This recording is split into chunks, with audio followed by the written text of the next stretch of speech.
It's time to go live. This is probably as late as should do this, but what the hell? I mean, it's deep.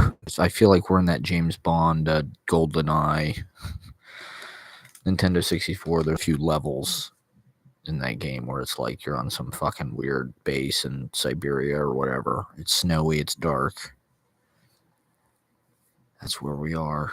We're just in the gulag. we're in exile here. Well, it's just, I mean, it's subarctic. Today was like the warm day. It was like almost 30 degrees. So I thought, oh, I should probably go do something. Because the last 2 days, I mean, it literally got down to single digits. It was 8 degrees or whatever. It's snowing in New Orleans. I don't know if people are seeing the memes. That feels apocalyptic and the most peaceful. It's like a more gentle, it's a gentler side of the apocalypse. As there's 10 inches of snow in Pensacola, Florida.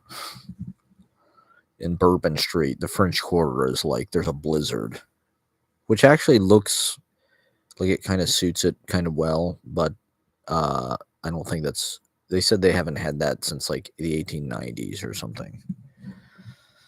So it's been 130 years. The Big Easy. In New York, it's just cold. We don't. I mean, there's a little bit of snow. There's sort of a dusting. So it's not. It's just cold and shitty. And so, I always relate to that. When I was a little kid, I had this book about SCTV. The thing about SCTV is they filmed that show in the middle of fucking Canada. Some of the seasons they filmed at this TV studio in Edmonton, Canada, which is like, thousands of miles from anything. And it's even cold. It's hard to believe that the southernmost part of Canada is like the northernmost part of the United States. And like as cold as it gets up there is like the warmest parts of Canada. Like they have to come down here just to get like to the coldest parts of our country. And so when they were filming this season of Second City TV, which is a perennial wellspring of information, they had nothing else to do. They were just kind of in the middle of Canada. And it's freezing. I mean, as cold as it gets here, it's freezing. And I think it's even dark like most of the time. It's also that part of the winter. And so everything's kind of hitting hard and setting on the Trump onset. That's something I want to get into. Is the vibe shift? Is this what people wanted? This is what people wanted. They wanted to go back into 2017. Remember how grim it was the first time? We want to go. They thought it was well, I'll get into that. I will get into that. Bad vibes. But anyway, so this Second City TV they filmed in Edmonton. And I think Midwood was some kind of TV studio or movie studio, or like early on in the 20s or 30s. There was some kind of like production facility out here. And so we've got the studio in the basement, the green screens, the cameras. I mean, I do this to have a little bit more of a, I don't know, book talk, to make sure nobody ever watches. It's that self-deprecating humor. I don't know. But I can relate. It feels like we're just in the, I don't know, we're landlocked in the middle of this kind of like sleepy part of New York. And it's freezing cold. It's dark 20 hours a day. So we're just trying to blast through it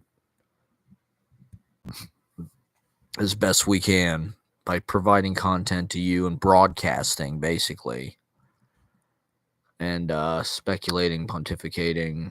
So the Trump era reignited. I mean, it's such a bait and switch because it did feel, I don't know, like they managed to dress it up and make it seem like it was more exciting.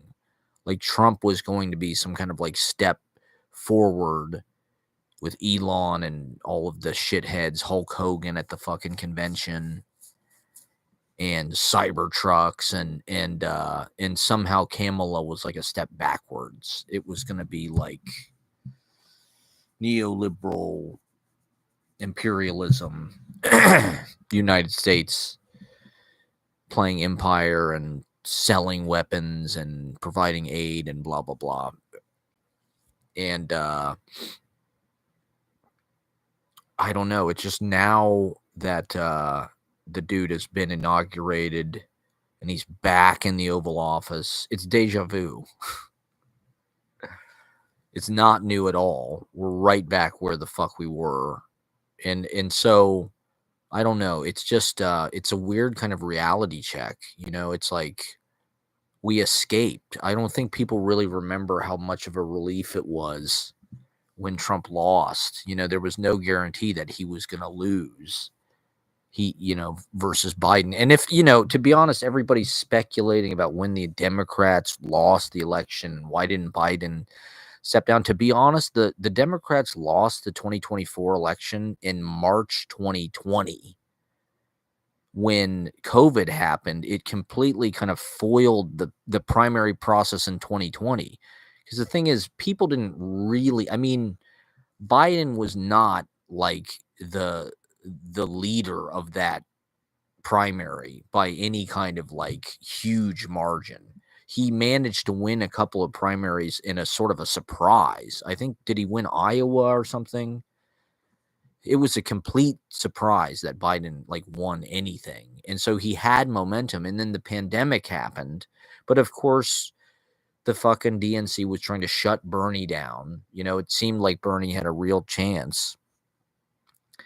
And so it was sort of like Biden got forced down to be the candidate in 2020 just because the primaries didn't really occur. Like, it was literally March 2020. I think it was right after Super Tuesday or right before Super Tuesday that they fucking canceled everything. And so that really changed how the Democratic primaries in 2020 went. And it made Biden just sort of like the automatic shoe-in because none of the primaries really went down. Maybe that was part of the plan.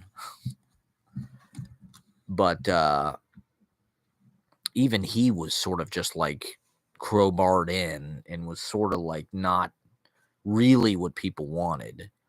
But people did just want to get rid of Trump because, you know, this is something I've been thinking about with this decadeology and just kind of thinking about different eras, vibe shifts, the pattern recognition of history, and just kind of, I guess that's also trying to predict what's going to happen and just kind of read the astrology and the signals of how things happen, the poem of life.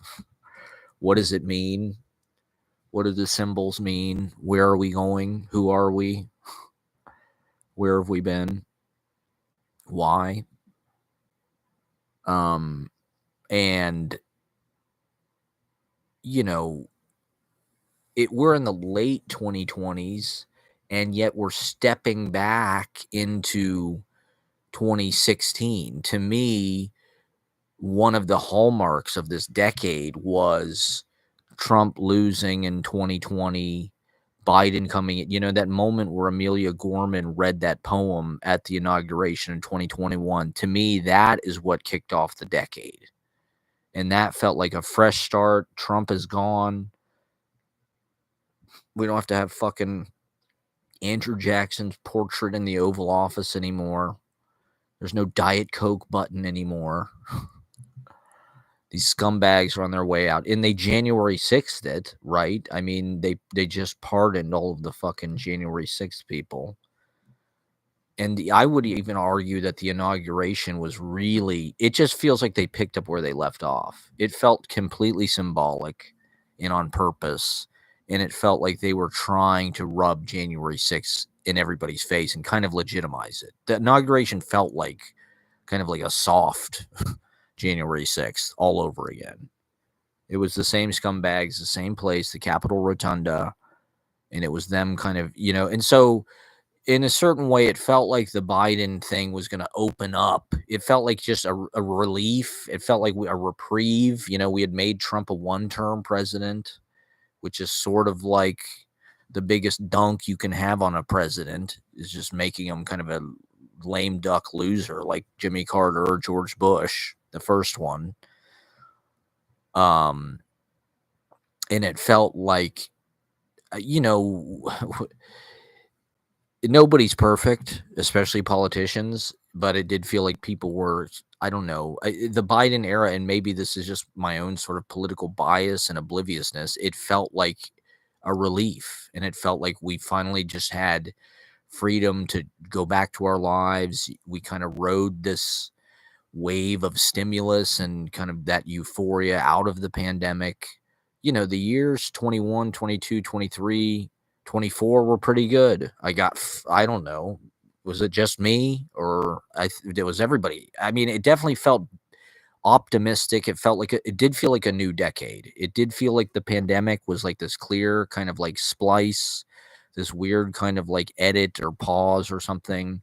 And then all of a sudden we were just poured into this new decade. And especially coming back to New York, it was like there was this whole new generation of people, poets, Gen Z, TikTokers, the way that people dressed. Everything was everybody looked like they were in the fucking Virgin Suicides. They all looked 70s. Everything was like very late 70s. Upcycling. Everybody's got a fucking Depop or whatever. There's influencers everywhere. And so it really felt like a new decade, and it felt like they were sort of working quietly. Biden, they were sort of out of the way. I mean, of course, he's senile and shit, but the administration was working to sort of get things back on track, get things sort of calm and expansive, and kind of like get America. And now we are, right? We're in the strongest position of any economy in the world. And so to go back to Trump, it felt like Biden was going to open out, and then Kamala, that would have been further progress. That would have been, we're living in the future, God damn it. It's 2025. We're supposed to be going forward. And I mean, even if it's just an identity thing or whatever, it would have been progress. It would have been new to have Kamala, somebody like that, in that position of power. But they ran their smear campaign. They made it seem like the Democrats were the corrupt ones and blah, blah, blah. And who knows? Maybe they are. I mean, Biden pardoned a lot of people. He pardoned his whole goddamn family. He pardoned everybody. He's just like, you want a fucking pardon? He didn't pardon himself, though. I think Trump pointed that out. Which, who knows, maybe that'll come back to bite him in the ass. But the media fucking smear campaign and kind of subterfuge and false equivalency, and just one of the things I wanted to talk about was the role that his fucking grandkids played, particularly Barron and Kai Trump. I don't know if people have seen Kai Trump's vlogs, but they've popped up on my YouTube from time to time.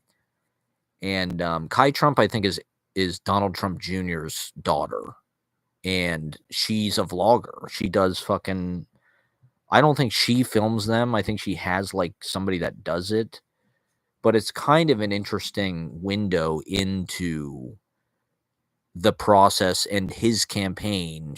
I haven't like watched any of her videos. Like I said, they popped up in my feed from time to time, and being a vlogger myself, I sort of keyed in and was like, what is this? They're stealing scenes from my life. And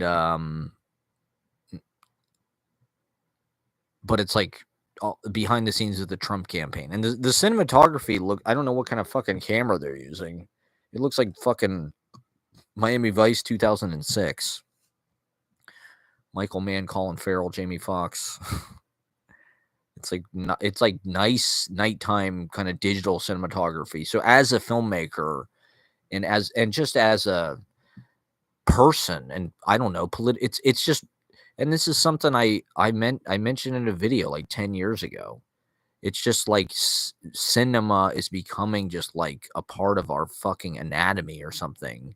Everybody is like sort of an amateur filmmaker in one way or another at this point. I mean, how many fucking people are on TikTok or even making Instagram reels? More people are getting on YouTube. And so it's not really a surprise that somebody within the campaign would like have a vlog, but it's just another thing that I think has put them into Gen Z kind of media, which gave him sort of like, a higher percentage of Gen Z voters, is like they're speaking a more contemporary kind of colloquial.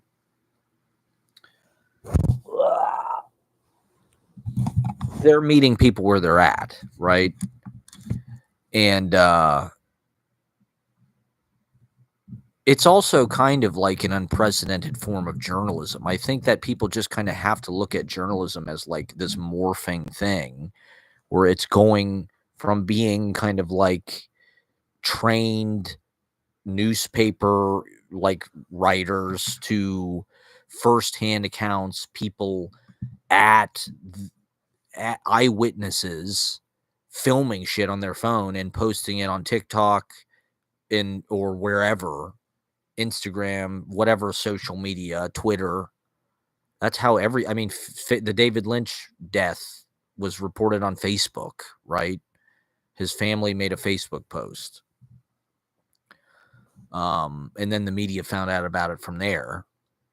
I mean, less people are watching MSDNC and CNN. CNN said there might not even have a network. It might just go streaming. They're going to be like a fucking YouTube channel, just like the rest of us.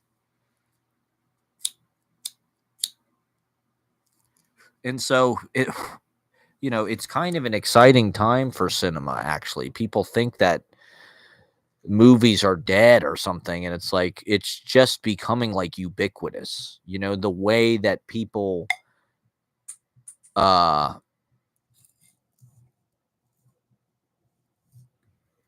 and in a certain degree, I think that that's kind of exciting and maybe like superior to actually be able to see things with your own eyes. Or, I mean, obviously they can manipulate digital video, or it might kind of make things look a certain way. But I mean, generally speaking, that's probably the best point of view you can have on a thing, really, is just to see it for yourself and make your own decisions. And so it feels like we're sort of moving into an era. And I mean, I think things like Andrew Callahan are interesting, Channel 5, because he literally just goes out and lets people talk. He finds people. He has a good intuition for interview subjects. He goes, it's like he had a fucking video about the Trump inauguration posted like literally the day it happened on YouTube. It dropped like 5 hours later. And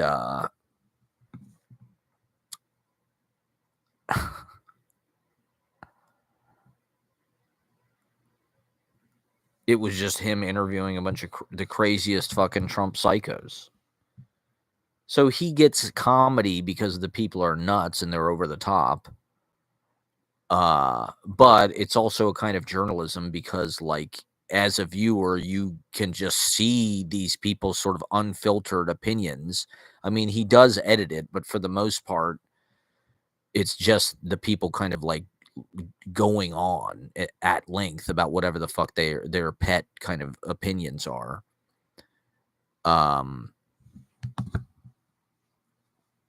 We're just getting started here. There's a lot to talk about. We're just talking about the vlogification of journalism. Get vlogging. Everybody will be vlogging. I mean, they already are.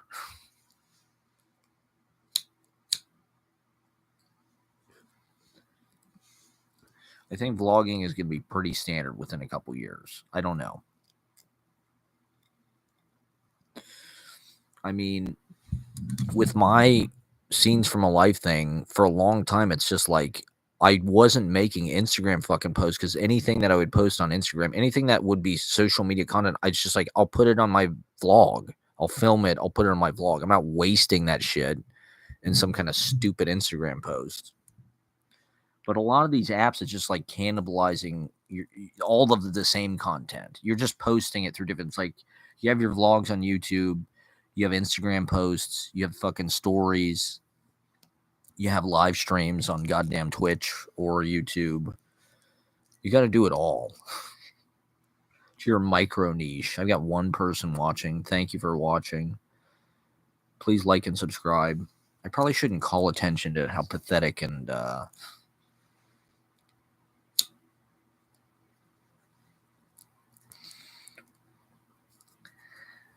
but these Kai Trump vlogs, I think, have grabbed people's attention a little bit. I not that they're really hugely talked about, but I think that I saw like on New York Post or like TMZ,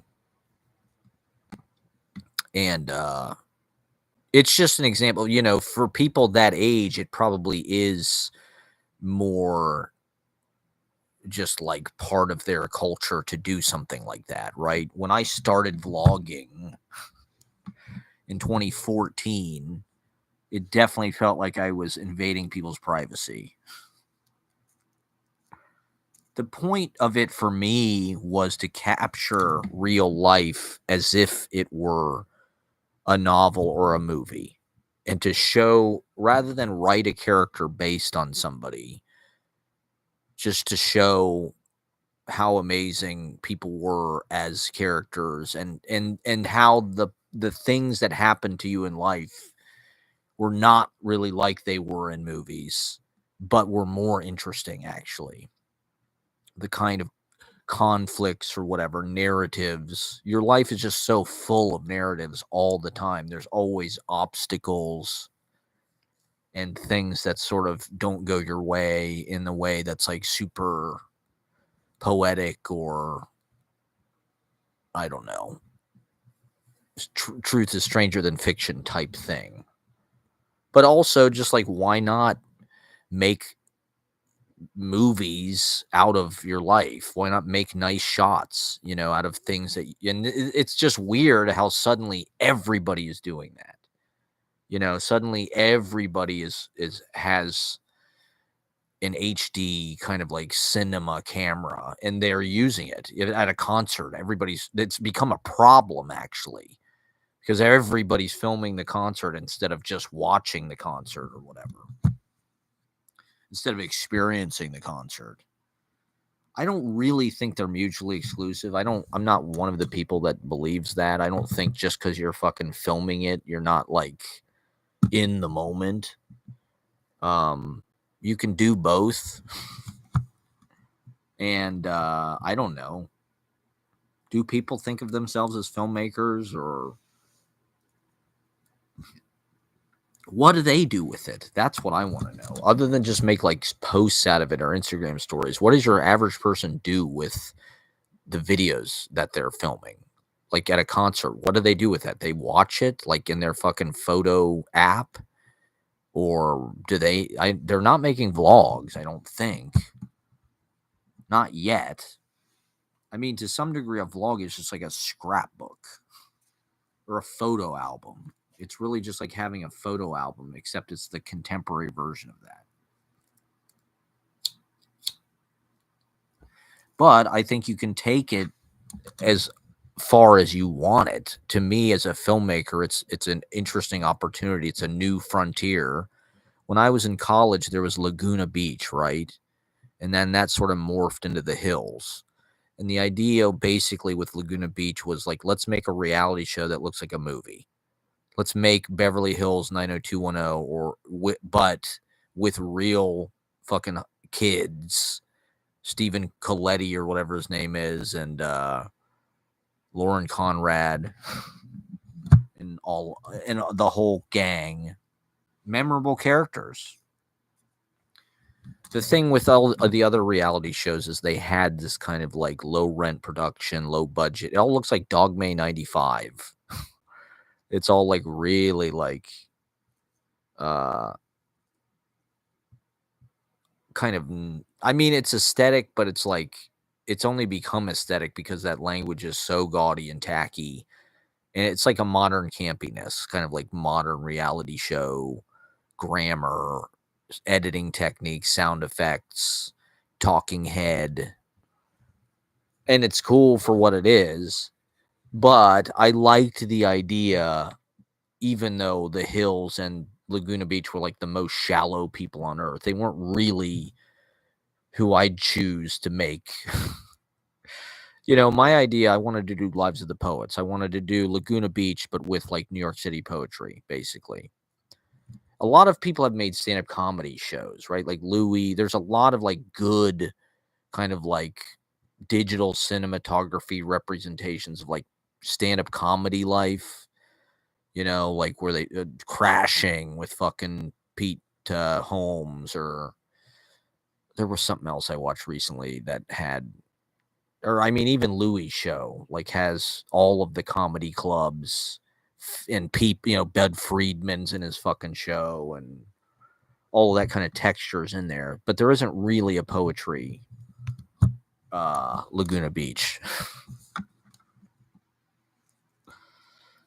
And it's only a matter of time. I mean, are more people vlogging? And if not, why not? I mean, this is why Trump won. Because Democrats aren't vlogging. Kai Trump, that's my point. Kai Trump is vlogging. And where's the vloggers on the left? Does Chapo have a fucking vlog? I read this like long it was an article in Vanity Fair, for Christ's sake. It was a long article in Vanity Fair about the people who make Chapo Trap House. Apparently they make $180,000 a month from their Patreon subscriptions. That's insane. So they're millionaires. They're all millionaires. Those socialists made a lot of fucking money. Shilling their fucking Bernie politics. Yeah, okay. What's their tax rate? Are they paying 90%? God damn it.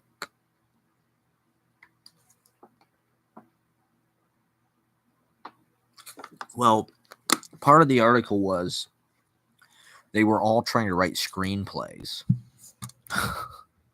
Before the pandemic, the idea was they were going to make short films. They were going to pivot to like being artists, not just podcasters. And then the pandemic happened and the strike, and suddenly nobody wanted to buy pilots anymore. And so now what do? Now what do these poor rich podcasters do? These rich socialist dirtbag left podcasters. They're all from New York. The one guy's dad is like an editor for the New Yorker.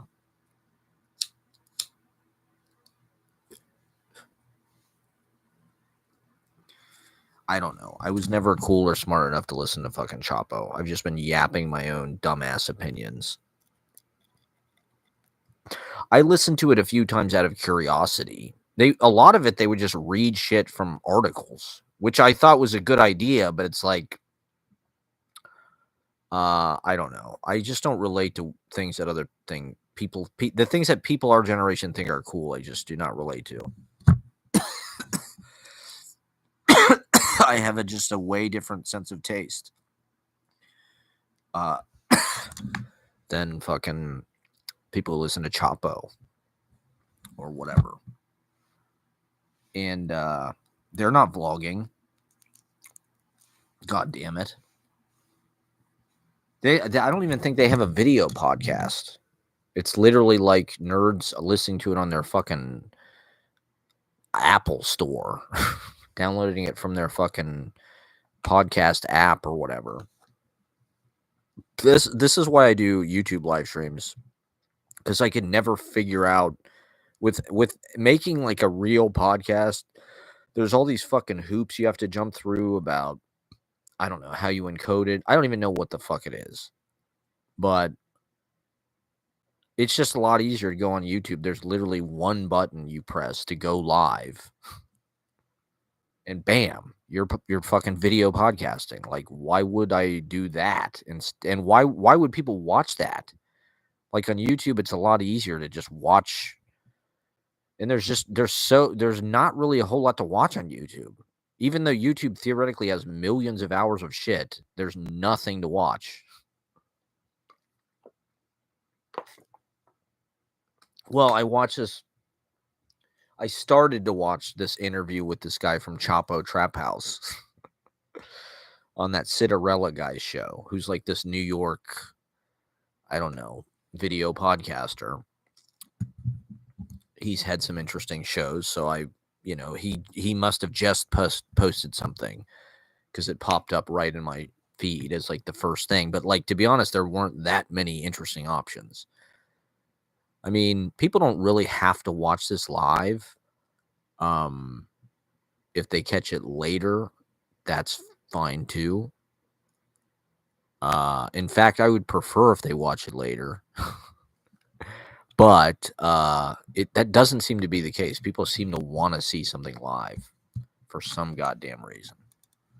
But I kind of like doing it more like something where I'm depositing all my thoughts, and it's something that can be consumed. Like I do it twice a week. So the idea being you can consume this. Oh, great. My viewer tuned out because I fucking... you can consume this really at any time between now and Tuesday when I get back on, and it's still going to be sort of fresh.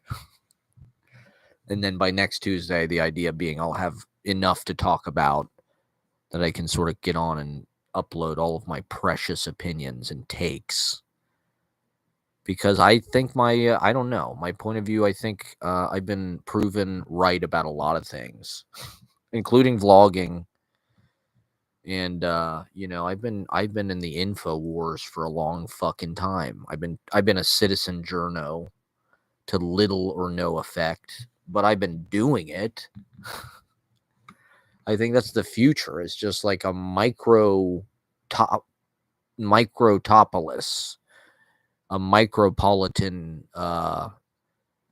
microlopolis of infinite firsthand reporters, and it's hard to tell who is worth listening to. I mean, how many fucking videos of jackoffs with microphones in studios pop up in your TikTok feed, and you're like, I've never seen this person. I don't know who this person is. They're acting like they're some authority. They've got a beard and like really ugly style. They're like some kind of tech guru or crypto asshole, some kind of market-driven douchebag, and they're on the internet like they're some kind of authority, and it can be hard to know what to listen to. It's just like the comment section come to life, where it's just like everybody is throwing their 2 cents in and can sort of appear like there's some authority. That was one of the aspects of the legacy media, is like you got some impression that people were vetted and they only put shit on TV that was like people who were actually authorities or experts or good on TV or whatever. Now it's just like literally anybody can be like, well, this is the truth about this situation. And it's like, well, how the fuck do you know? It's really just your opinion at this point. There is no vetting. There is no editing. It's just, hey, I'm just going to send out whatever the fuck I think. And I'm not even going to get a second opinion on it or anything like this. Just going to shoot from the hip. I've got 0 likes, everybody. 35 minutes tuning in. The thing is, if you don't get likes, then no one is going to like it. And so the fact that I have no likes means that no one watches later, even though it might be worth watching. I can't win over somebody that like clicks my live stream for 2 seconds and is like, who the fuck is this mansplainer? This ineffectual mansplainer who's just sort of like meandering, rambling, endless ranting. This is one reason why I sort of adapted my poetry into these pamphlet serial poem, ongoing radio broadcasts, because you're adapting to the modern technology, the modern formats, what's available, the modern era. This is what it sounds like. It's 3-hour Joe Rogan podcasts that win the fucking election. It is vlogs. It is handheld, jump cut, low light kind of distortion editing. And it's everybody sort of making art everywhere all the time. Why not embrace it? Why not celebrate it? Why not push it to the limit and max it out and make fucking music and make poetry and make dancing and make it all content? People are so content is just so shitty, and I don't know. Okay. Yes, I'm talking about Trump is somebody that seems to be more in touch with the modern forms. Well, this is one of the reasons why the right wing is the counterculture now.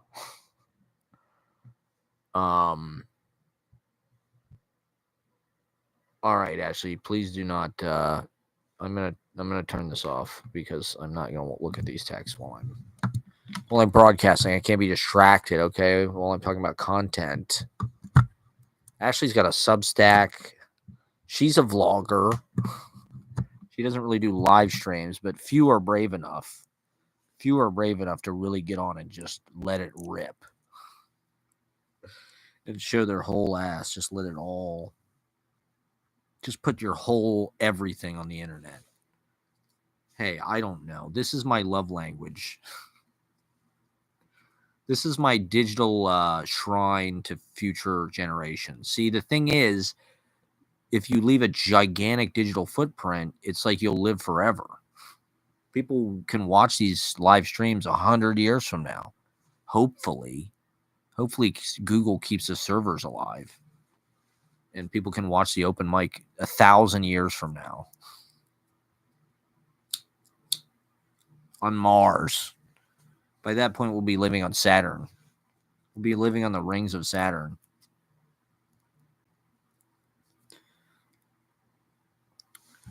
This comedian the other day, somebody was talking about how there should be a gay planet.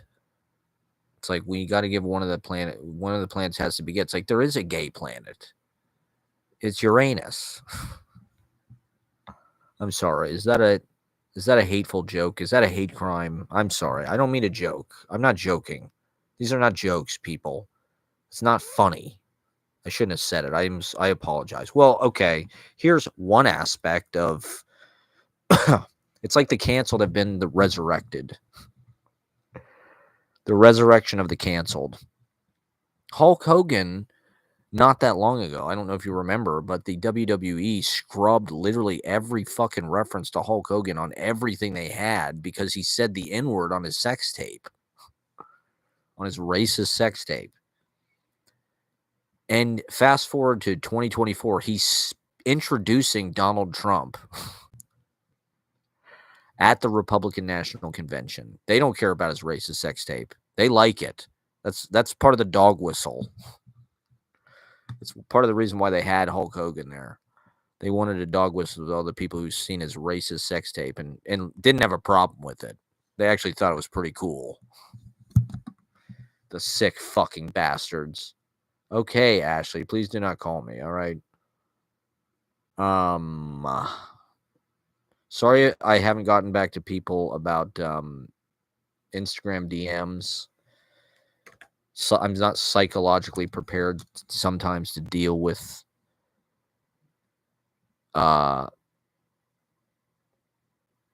Instagram drama.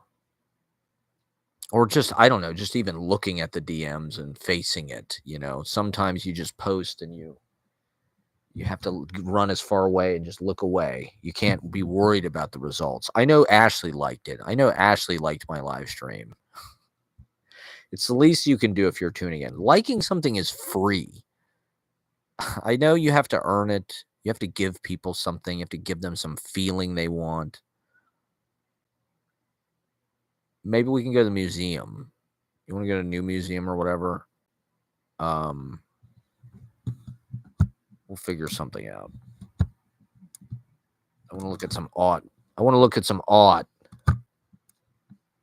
Some new museum. Is that the Whitney? That's the Whitney over there, right? Maybe we'll go to the Whitney. It's part of my dopamine menu. Looking at paintings now. Trying to absorb color and aura. So the first Trump era, everybody was like canceled, or like they're worried about being canceled. There was a backlash. There was a resistance immediately. It was huge. It was a tidal wave of resistance. Okay, love you, Ashley. Thank you for bombarding me in the wee hours. This time, it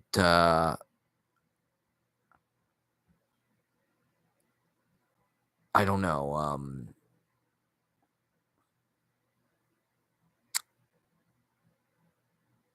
I think it's sort of like formulating like what this means. Even just the images of seeing him back in the Oval Office are kind of fucking nauseating, because it just feels like a huge step backwards for just a stupid fucking reason. Like, why go back to this pugnacious, grim, just like every day you're being trolled by this fucking guy. You have to fight back against every little thing. It's like, that's, I think the resistance wanted to come out and sort of ambush the Trump energy, and it was so startling, and he was so provoking with just everything, his policies, and it's still that, but I also think people are biding their time, and I also just think people don't even really realize what is happening. Like, we've been living in this sort of like Jimmy Carter Biden moment, where it's like the late 70s or something again, and there's like sort of this inflation and just this kind of like, I don't know, stalled, but also kind of like stoned happiness. I mean, Jimmy Carter was the Allman Brothers president.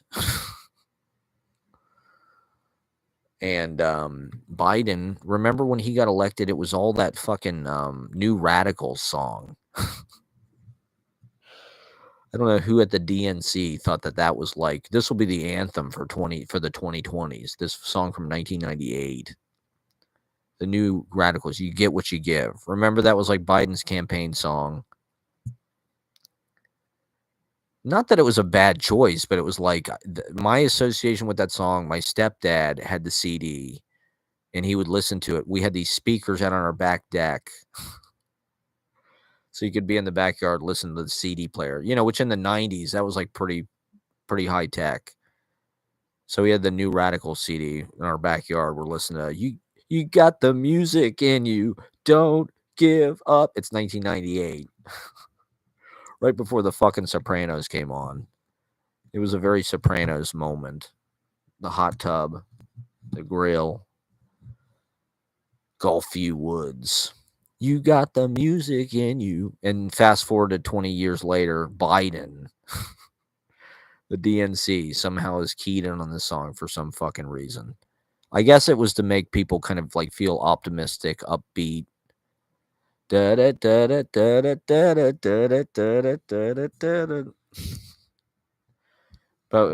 like something Biden could like ride his mountain bike to or something while he's getting his heart rate up. And here we are. It's 2025, and suddenly it's 10 years ago. All of a sudden, like, Trump dominated the last half of the 2010s, and everything was sort of like a reaction to that, and the sort of like accelerationist amping up of the pain amplifier of just everything, rhetoric. But it was also a certain way modernizing the presidency. Trump did take big fucking swings at the legacy media and fake news. And look who's coming out on top of that. You know, these newspapers are dying. These TV networks are dying. And the tech media, which is really what it should be called, is sort of taking they want to usurp everything. That's the personality of all these guys. All these billionaire CEO, douchebag, psychopaths who run the world. And they were all at the inauguration, by the way. They had the best seats in the house. They just want to usurp. Fuck Hollywood. Kill Hollywood. Fuck the networks. Fuck MSDNC, CNN, the fact checkers. Fuck the newspapers, the New York Times, the reporters. They're all scum. But you know who's not scum? Logan Paul, Jake Paul, the Nelk twins. Whoever the fuck these people are.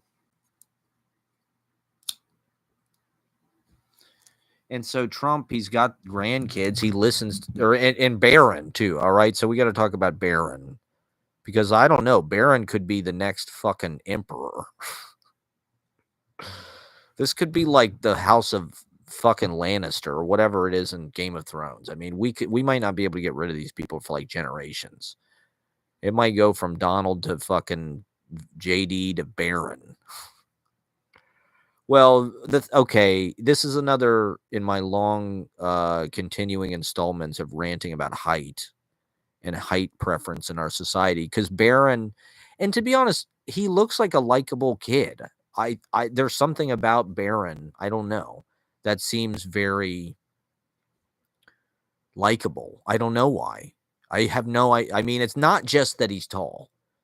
It's something about his demeanor. I mean, not to say anything positive about these people, but Melania seems like a good mom. She seems like she spent a lot of attention and taught the kid a lot. And he seems like a smart kid. More than Trump's other fucking inbred, retarded vampire gargoyle children. This coked out fucking mutant spawn. You know, Eric and Donald Jr. are fucking clearly just like dirt bags. And then is Laura Trump one of his kids? Or she's married to one of them? I'm not sure what the fuck her deal is. And then Tiffany, I don't know. She seems cool, but like in a kind of a trashy way. She just seems like she's kind of not really. She's like she's like the outcast, but she's also kind of like dissociated. She doesn't really give a fuck. She's checked out. She doesn't care. And then, I mean, obviously Ivanka is a winner. But Barron is 6'9" or something. He's 6'7", and so Trump was always talking about, oh, my very tall son, and it's like that's not an accomplishment. He didn't fucking do anything. Not not that we should hold this against him, but it's one of these things that like I don't know if they're bots or what, but people are just fawning over Barron Trump in the comments section, and I think this is just the dawn. I think this kid could be like a big, not to fucking. He shook Biden's hand, which I thought was kind of interesting. Was that diplomatic? Was that a gesture of kindness? Was that him? What did he say to him? I thought a lip reader said that he said, "You're done." I don't think he's that icy cold. I think he probably said something kind of nice to the guy. I mean, the guy was the fucking president. And so I don't know if Barron Trump is smart enough to be diplomatic in that way. It's an interesting gesture. Nobody else shook Biden's hand. They just shit all over everything he did as soon as they could.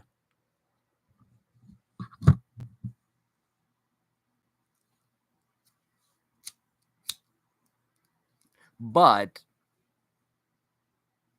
I think he's probably a big part of the reason why there was a bigger swing to these Gen Z voters going for Trump.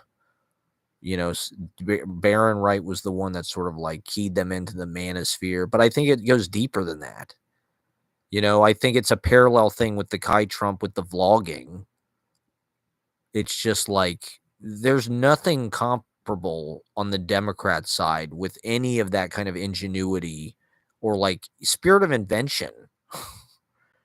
You know, like this is one reason I think why Trump is back, because it's like he had the intuition to do things like this, which created I mean, it definitely it has reshaped, I think, our public perception about what Gen Z is and what the demographics are, right? I think everything has sort of tilted. I don't necessarily think towards some kind of like conservative Americana. Like people are predicting there's going to be like some kind of return to like, I don't know, some kind of like former. I don't really believe that. I don't think there's going to be like a return to some kind of like former culture. Or even like, I mean, the inauguration did have like a lot of Americana shit, I guess, like Carrie Underwood or Billy Ray Cyrus, or to be honest, I don't know. That's usually the people that are like Republican voters. The surprising part is that like Snoop Dogg is there and fucking Soulja Boy is there and fucking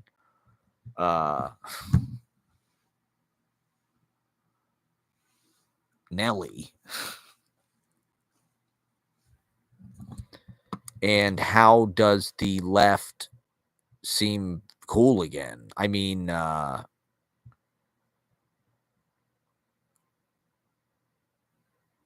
think the right can just take the attitude like they're spitting in the eye of all these institutions and all these kind of like staid, like, oh, the Democratic Party's lame and out of touch. They're the establishment. They're the ones, you know, aiding genocide and sending all this money to the fucking Ukraine, and we're the fucking rebels who like are breaking the rules, and the squares are trying to fucking tell us what to do and what to say. And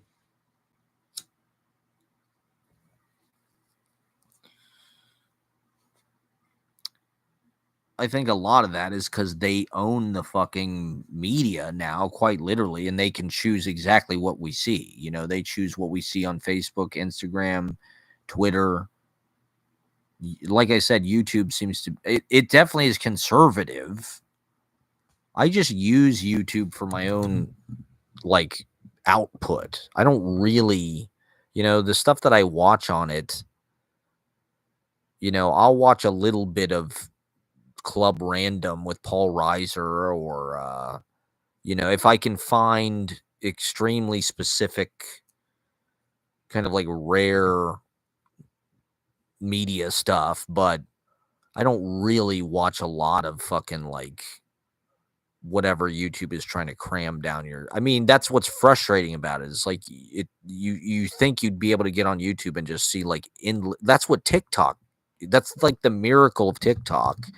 And that's what these other companies don't have. Is just like TikTok literally is just like taking all of the junk that's on YouTube, and yet it's finding out exactly what you want to see without you having to click it. You know, like that's what YouTube doesn't understand. Is like they're trying to force all this stuff down your throat, and it's like they have what you want to see. It's just like, just put it in front of our face, figure out what it is and put it in front of our face, and just set it up like TikTok, where it's so simple. It's like you're a baby. Just like, no, I don't want this one. No, I don't want you know, it's just like next, next, next. That's all you have to do as a consumer on TikTok is literally, it's like playing a fucking slot machine. You just ding, you pull the thing, you know, just you want to see what's gonna even though it's like you wouldn't click this shit if it was on YouTube. If any of this stuff popped up on my YouTube, it's like, I'm not gonna waste my time clicking that. Sitting through an ad so I can see some actor on actor roundtable or something, or like it does all that work for you. It like pre-sifts the most interesting stuff. It's pretty much that simple.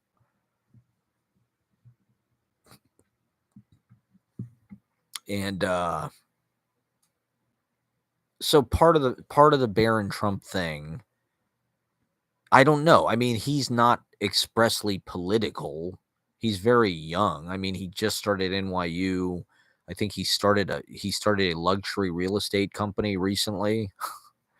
I think he's like a crypto. I mean, if I could do it all over again, if I could go back 10 years, I would do everything the same, except I would have invested in crypto.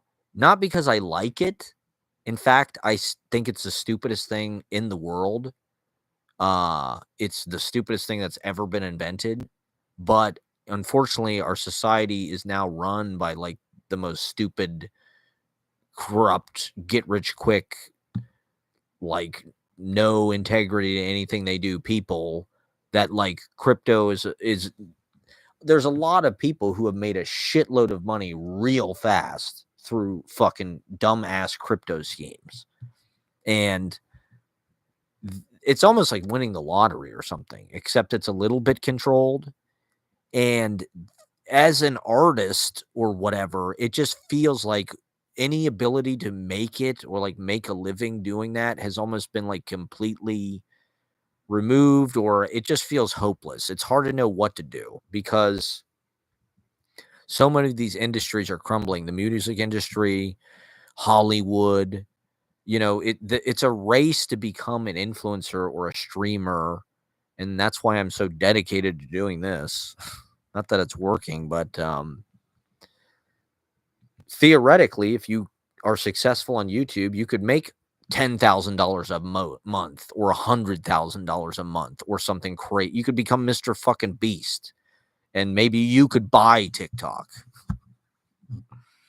if the algorithm likes you, or I don't even know how you become Mr. Beast, but I've been trying to become some kind of fucking internet famous artist. I think the problem is it's like I use these things like, I don't know, too much like they're zines or something. It's like you can't really make it that way. You have to kind of play into the trends, and you just kind of have to copy what works. Like if you want to do book talk, just talk about Blood Meridian and Infinite Jest and Sally Rooney. Kaveh Akbar's book is apparently great. Tony Tulamonte or Tula. I'm sorry, I'm fucking that up. Is it called Rejection? But I don't know. I do what I think is cool. There's nothing cool in the culture that I can see. They don't make anything cool anymore. Everything is like market research, ugly shit. Everything is like ugly millennial minimalism. I make what I believe in, and our culture has just become like synthetic fabrics. Everything is like athleisure, fucking plastic yoga pants, artistically speaking. And if you're like a hot chick, you can make money, or you can become an influencer just by like getting followers because you're hot. And then you can be an artist and sort of like, or start an OnlyFans and like support your fucking art career doing that. But even like filmmaking, it just feels like, where's the market for that? How do you make money doing that anymore? You might as well try to become a YouTuber or a TikTok influencer, because those people they're probably about as famous, and they're probably about as making about as much money. You know, if you're like a moderately successful Hollywood actor and or a TikTok person who's successful, you're probably making the same amount of money, I would imagine, at this point. And more I've seen, you know, you can see the legacy media looking to people that are successful, like that Matt Friend guy. He's also super tall. He's like 6'4", 6'5". He's got some good impressions, but it's like you can he's started to, like, now he's at the red carpet at the Golden Globes and shit.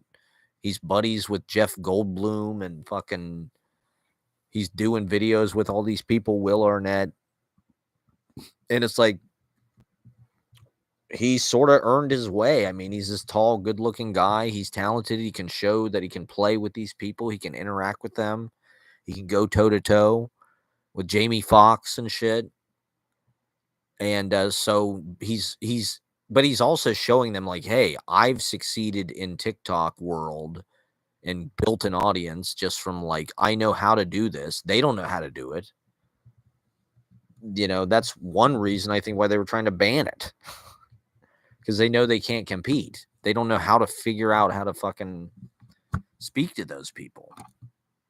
They have to give PewDiePie a fucking Amazon series or Mr. Beast.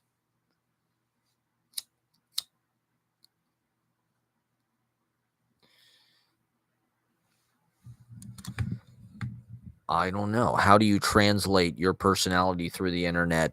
How do you become a meme?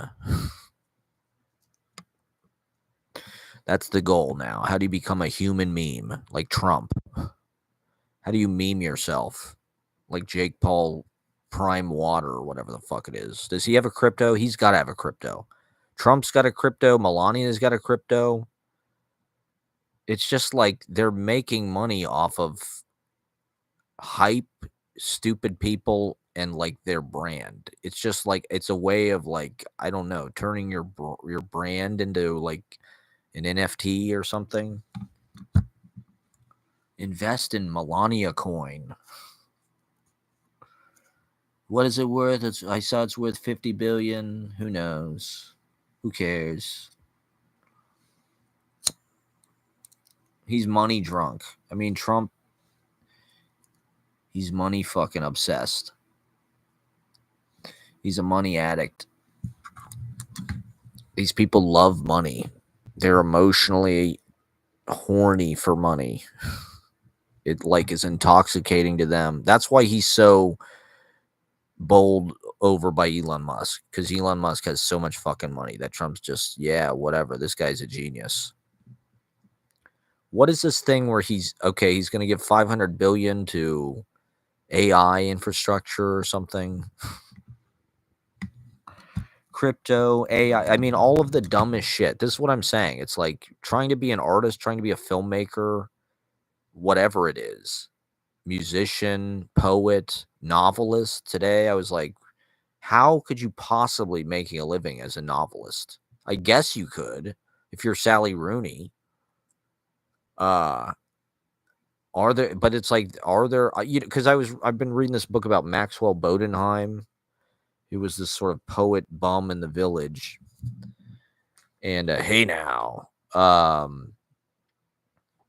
but he released a number of novels, throughout his life. That's kind of how he made his living. He would write poetry books, but he would also have all these novels about, New York and contemporary life and this and that, Ninth Avenue, or a bunch of them, and they would sell 30,000 copies or 16,000 copies or, a pretty good number of books. So it's like he had kind of an audience and like an income from writing, novels that were serious about what he wanted to write about. Almost like now, I don't know. The most recent thing I would compare that to is like a filmmaker.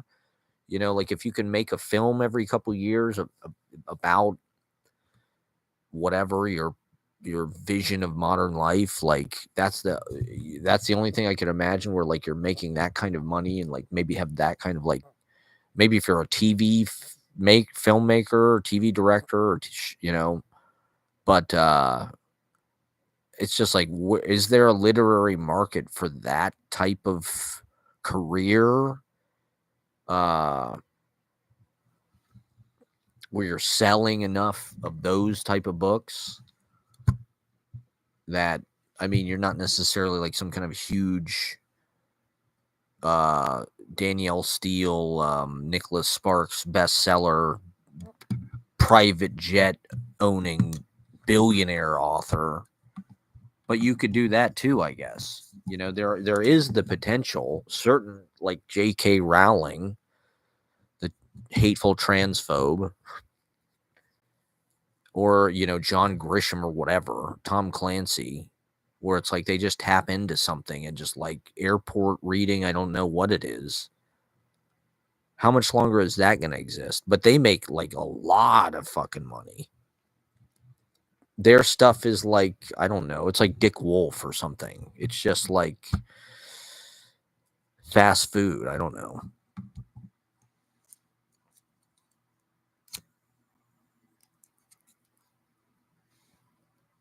How do you create a fucking mass populist desire for, you know, where is the audience, for one thing? You know, the audience is watching video game streamers, or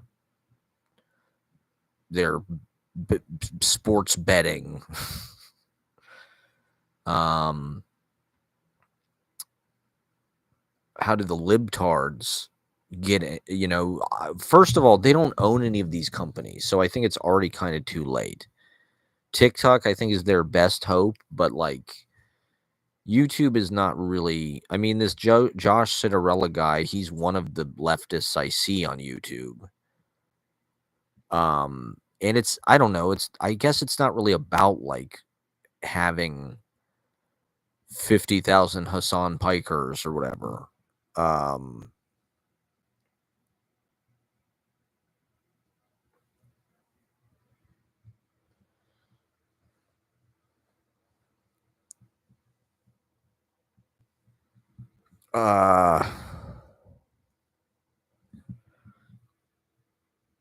It's also just like, how do we tap into like a sense of like heart and soul as a culture? It does feel like something has kind of been lost. We can't make music as good as they used to. We can't make movies worth a shit. You know, they asked Tarantino about what he thought of modern movie. He said it made the 80s look fantastic compared to modern Hollywood. And I guess the 80s were like not a great decade for movies after the 70s and the kind of new American cinema thing.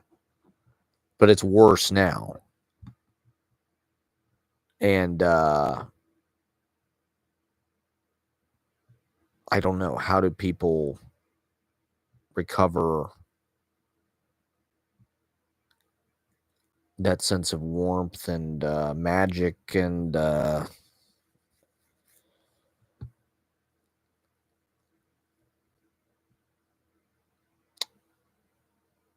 you know, it is like that Mark Fisher stuff where it's just like there's just too much distraction.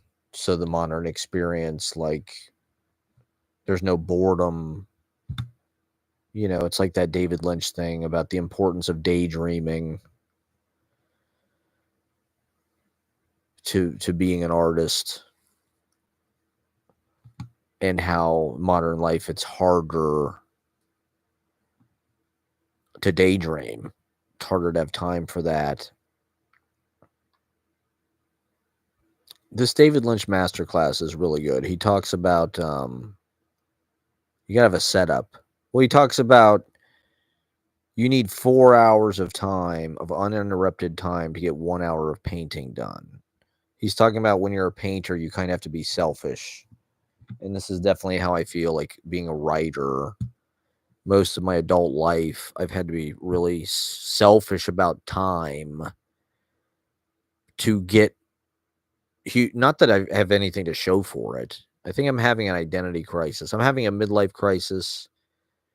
an identity crisis as a writer because like I sort of went in this other way as a writer where it became more about my internal process and sort of like defying typical ways of doing things and saying things and more kind of like natural original kind of syntaxes.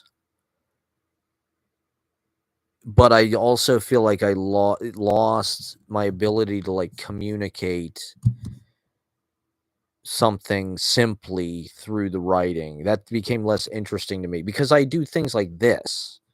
You know, to me, this is the forum to like essay things.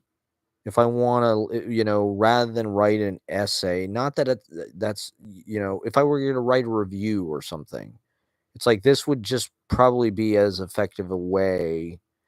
Or I was interested in pursuing this as more of a prose form. To me, this is prose. Whereas with poetry, it's this kind of heightened, it's like a sacred space where the rules are really between you and the purest thing that you want to do. And that's what I've been interested in. Other people are not really interested in that because it's not closer to like a typical writing and it's not quite as much about serving them a certain thing, taking the time and the care to give them something, which, you know, to be fair, is like what writing a lot of the times is supposed to do. And so a lot of my adult technique has been sort of like, it's not like I'm avoiding that stuff. Everything I've followed has been like intentional and meaningful. The other thing is, I don't know, there's increasingly less market in a certain way. I don't know. I guess the idea is you're supposed to write poems that you can send to American Poetry Review or Kenyon Review or Washington Square or any number of academic journals, small magazine, but you know, with like a fairly good circulation, a few thousand, Prairie Schooner or Ziziva or, you know, there's a roster of these kind of like reputable, most of them are tied to universities. And that's like getting published in as far as like if you were a fucking scientist or whatever, getting your research published. I guess that's a similar thing as like what's the masthead on your resume? You know, it's like, are you in Suwannee Review or fucking the Paris Review? Are you in the fucking New Yorker? Are you in the New York Times? Or, you know, so with poetry, it's like that stuff is your worth, you know, quite literally. It's like that's your ability to get a job, where you can get a job, how much you're probably going to make, who's going to publish you.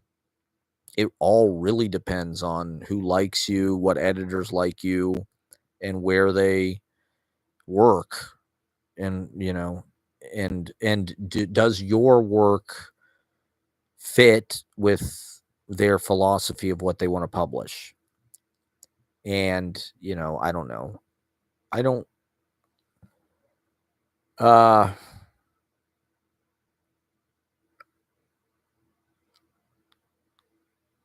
how did I start talking about this? What was the point of talking about this?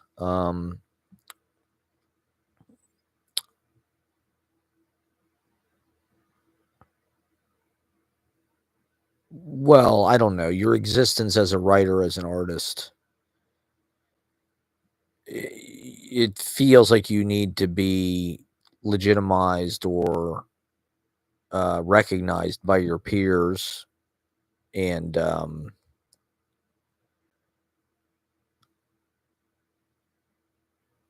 I don't know. Is that the mark of quality? I don't know. There's no launching a career. Well, yeah, I was talking about what the fuck with the David Lynch thing. He was talking about you gotta have a setup.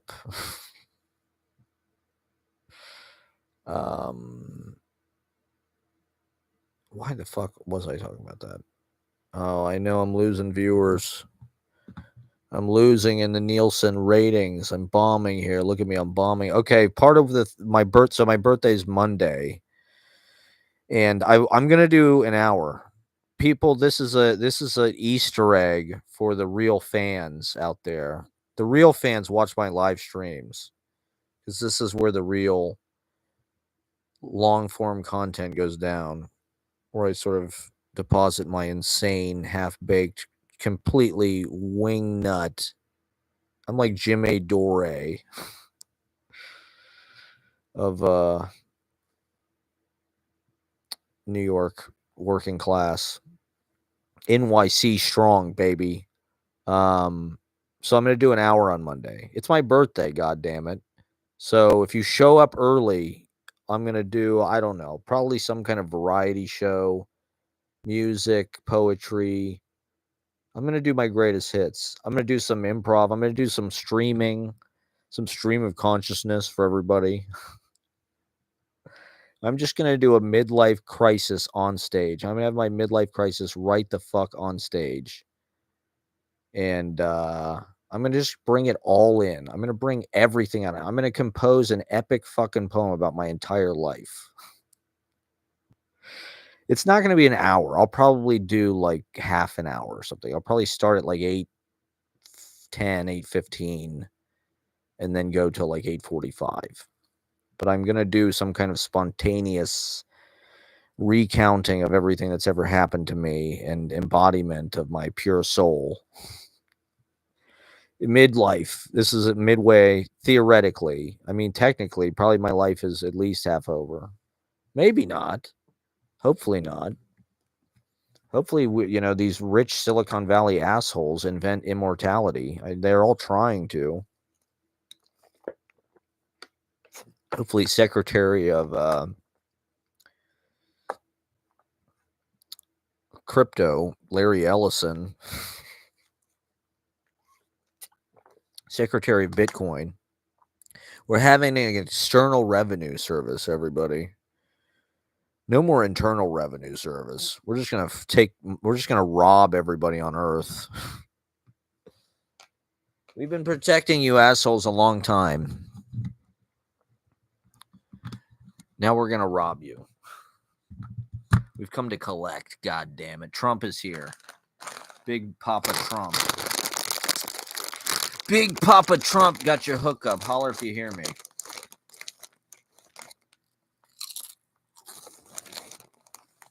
So come out Monday. I'm going to do an hour. I'm going to do all my greatest stand-up comedy bits, my hottest takes. I'm going to do my... I could do 20 minutes on porn. I'm going to do all my porn jokes.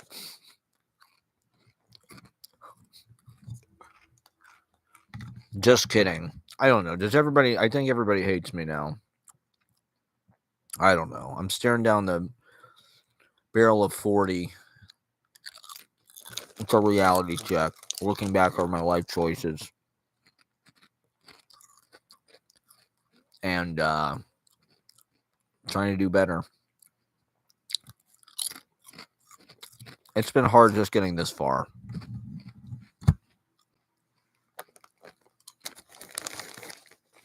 It just feels impossible to get anywhere. To get ahead. Maybe that's because I doom scroll too much. Am I addicted to doom scrolling? Doom? Doom scrolling?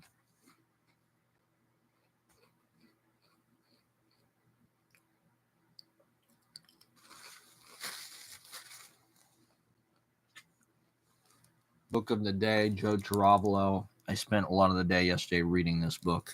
These are like holy prayers. But it's also kind of calendar based. I was reading some poems that are sort of written around when I was born. January 1985. So come out Monday. I'm going to do an hour. It's going to be my special. I'm taping my special. I really should have done some kind of like 40th birthday concert. I should have got Mercury Lounge and booked a bunch of bands and stuff. But the open mic was literally on my fucking birthday, so I thought it didn't even occur to me to do another show. I was just like, oh, the open mic's on my birthday. It's just like, well, we'll just do that. That'll be the show. But it's like I should have done another show on the Saturday just to kind of like make it up. Because now it's like, what do I do? Do I invite people like personally to the Monday? Like, hey, you are invited to my birthday. It's the open mic. It would have been easier to invite people to like a concert on a Saturday.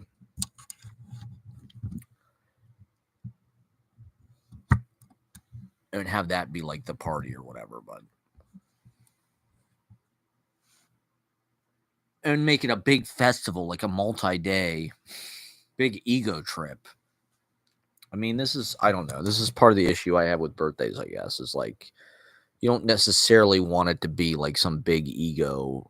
I mean, it is my 40th birthday, so it is important. If there's one that needs to be like a big ego trip, it's this one. It's halfway. But I mean, the fact that the open mic is that day is pretty special. You know, how do I make the rest of the day? It's but it's like I always think of, is it the birthday scene in Jerry Maguire or Vanilla Sky? They're like making a tape for him where they film all these people that know him. Happy birthday, Jerry Maguire. And so you're expecting, I don't know, you're kind of expecting some kind of ego trip where it's like all these people. Like I said, I want it to be like the class reunion of my life.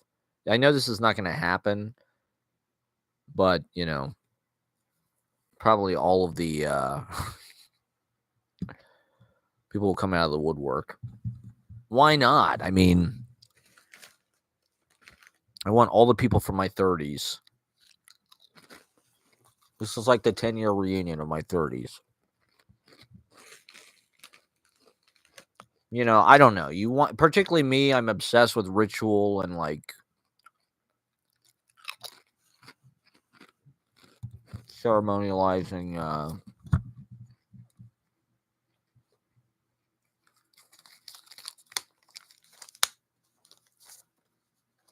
every goddamn thing.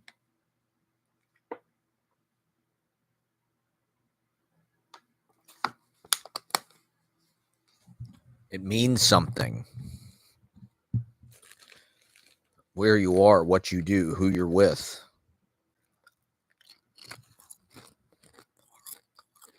It's a snapshot in time.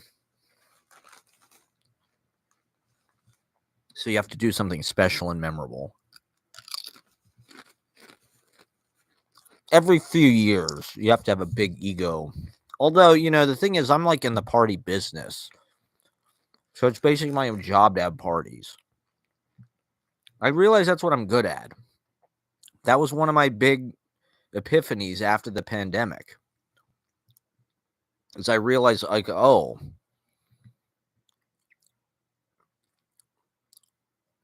this is like something I can help people with. I can help people like have a good time. This is like actually something that like I could do for a job, is like be a part of nightlife, because people in New York want to have a good time. People downtown want to have a good time.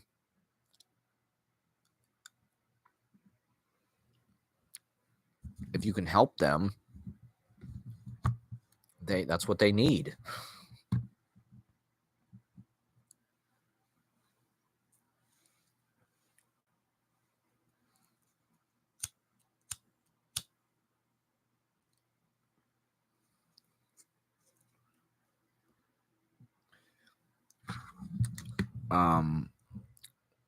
It's party time, everybody. How did I start talking about that? Yikes. Yeah, so Trump is going to be president until January 20th, 2029. So the thing is, by the time he's not president again, the decade will basically be over. So the motherfucker was not only the sort of dark half of the 2010s, but now he's going to do it again in the 2020s. So he gets to have an effect in the next decade and sort of on into the 2030s. I'm sure whatever agenda they set, their huge investment in AI,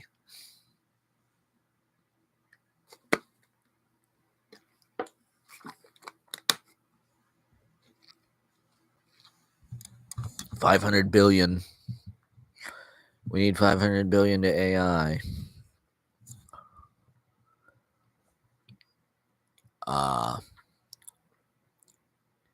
So yeah, it's really damaged all our lives. They're only halfway done.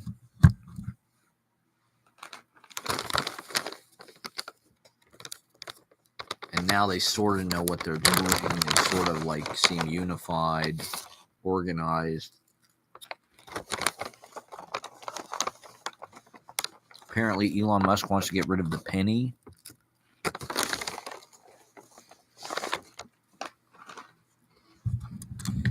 In his quest for government efficiency.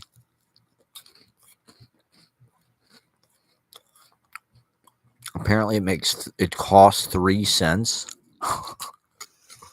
to make every single penny. I don't know if that's true or not. That sounds like some kind of right wing. But apparently, it would only save $179 million a year, which is, in the grand scheme of the federal budget, that's a drop in the bucket. That's like a missile. You know, that's like a fucking, like, not even an airplane. You know, there's airplanes that cost 100 times that much.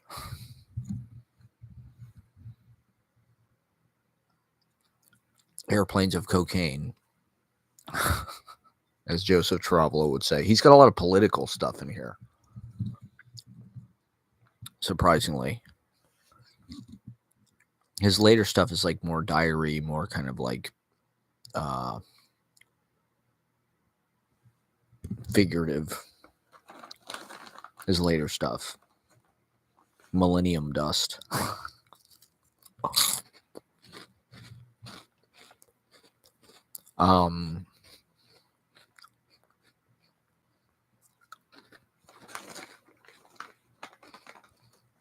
Sorry, I'm having a little drizzleicious snack break here. Brought to you by Drizzleicious. Good old-fashioned Drizzleicious. Bring back the Drizzleicious. Make America Drizzleicious again. I'm more of a Mada guy. Not so much a MAGA guy, more of a Mada guy. Let's make America Drizzleicious again. I need to talk about the Oscar nominations. I'm going to talk about that. Let me finish up. What the hell was I just saying?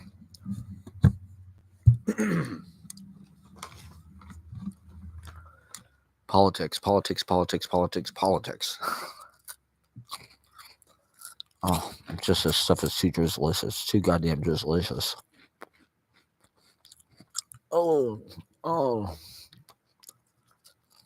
It's fucking me up so drizzlicious good.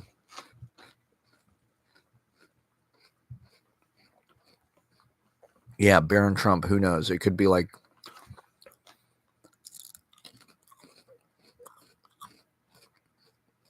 Star Wars. You think it's about Luke Skywalker, it's really about Anakin.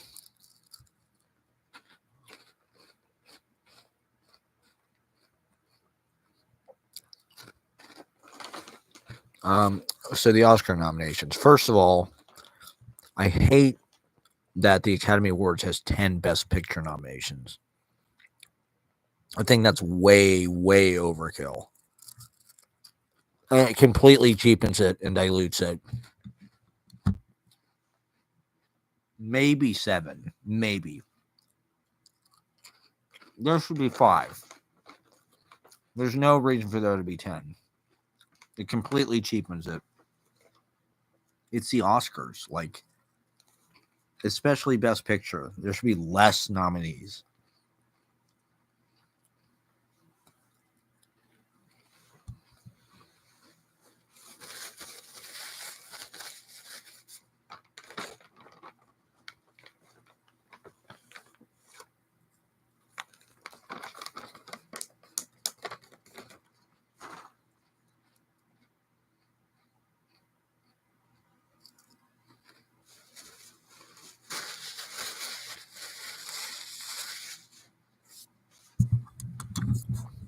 I was happy to see Nora get nominated. Timothy Chalamet got nominated.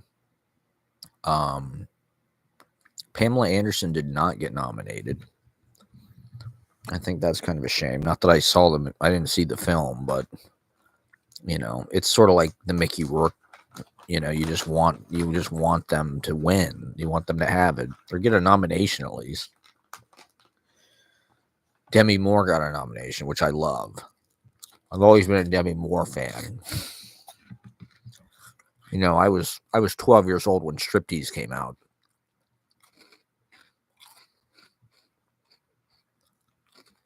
In fact, I don't know if I should admit this on the internet. Probably not. But it's 2 a.m.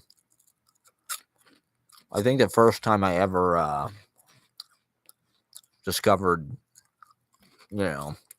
how to, I think was watching Striptease. I think we had somehow had Cinemax. I can't tell you how important those channels were before the internet. Anytime your cable box somehow magically got Cinemax or HBO, you get some kind of like free trial for like a few days.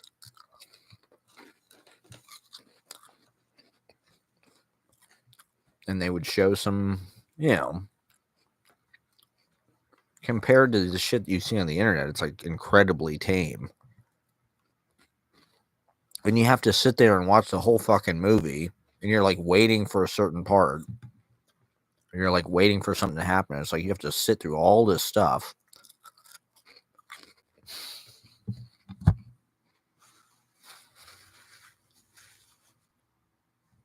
It'd be a good scene for my coming of age film.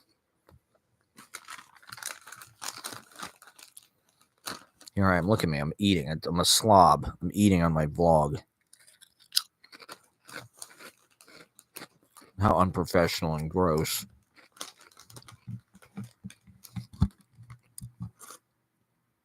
Somebody's watching. It's probably Ashley.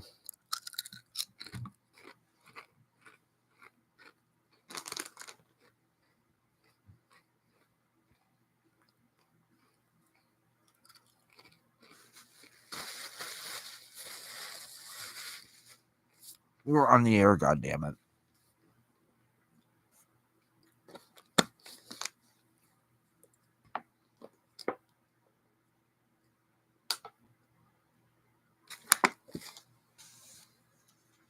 They tape these late night shows like in the afternoon. Like Colbert, Letterman, Carson, they tape them all at like 4 p.m.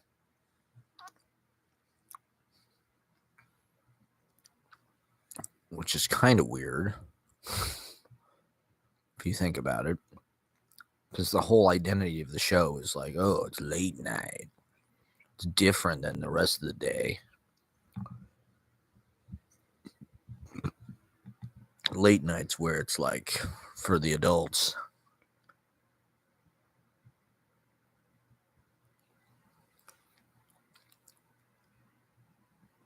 It's the party time. And yet they tape it at 4 p.m. See, this is actual late night. We're going in the wee hours here.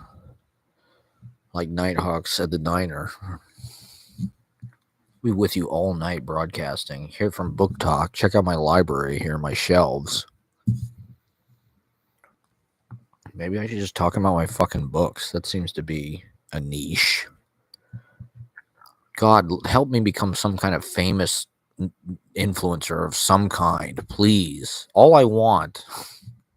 I'd be completely fulfilled and happy if I could make a 7-figure salary from my vlogs. That's my deepest wish. I'm completely artistically fulfilled by my vlogs. I just wish I made 7 figures. Like fucking Mr. Beast. Let me get a small percentage of what Mr. Beast makes. Let me get a small percentage of his audience.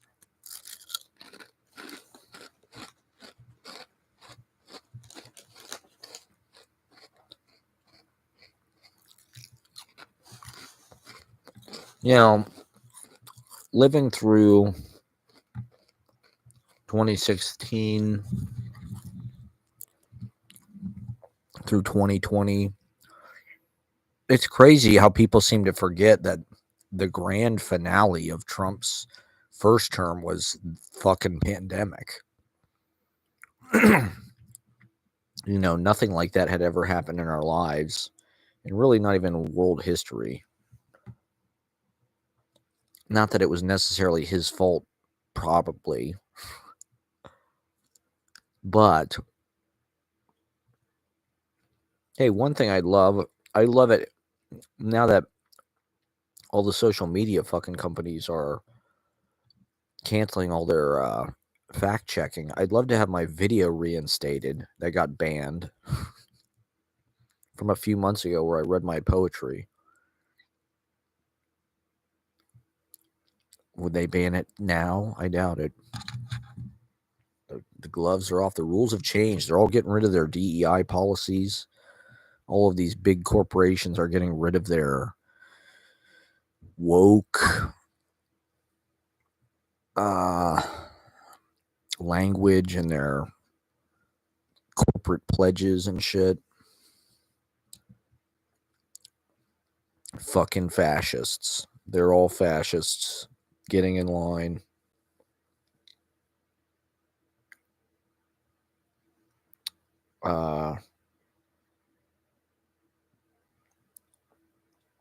Yeah, that's the strange feeling that I'm getting. Is it just feels like total deja vu of 2017. And those were rough years. Not that they really got a lot done, but just the texture of those years. Having to see Trump and all his fucking people all the time. His annoying fucking coked out kids. The way just the way he looked in the Oval Office. He's on the fucking news all the time. They're slashing taxes for the rich. They're raising the taxes of the poor. They're cutting, they're going to cut a lot of fucking programs. A lot of federal assistance type shit, Medicaid, whatever. So we really have to brace ourselves.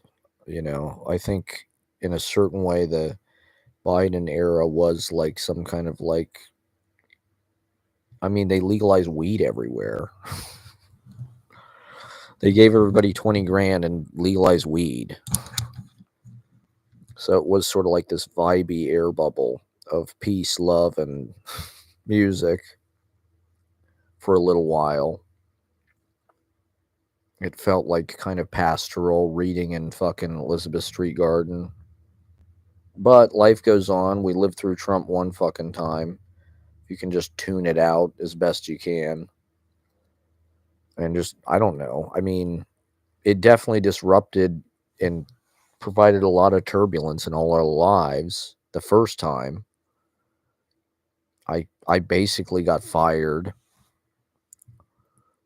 I did get fired I don't know. That was a complex situation, but the Trump thing definitely aggravated whatever the hell was going on there.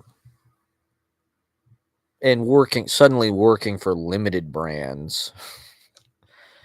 Now that, Trump is president and the Epstein thing is kind of exploding into public, household awareness. Suddenly working for limited brands didn't quite seem as, not that I ever felt good working there, just as a political or whatever ethical decision. I always felt like it was this kind of nightmare. And, I'm proud of myself, to be honest, for getting away from that, having to do that type of thing into something that, over the last decade, like I joke about, I should have invested in crypto or this or that.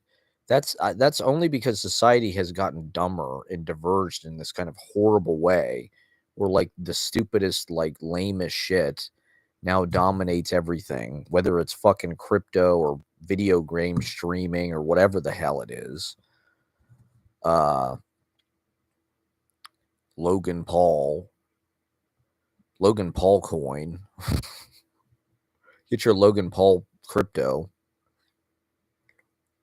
Um, but I'm like, being middle-aged, you start to think about, well, what, should I have bought a house in 2008 when there was some kind of Obama credit and you could buy a house for,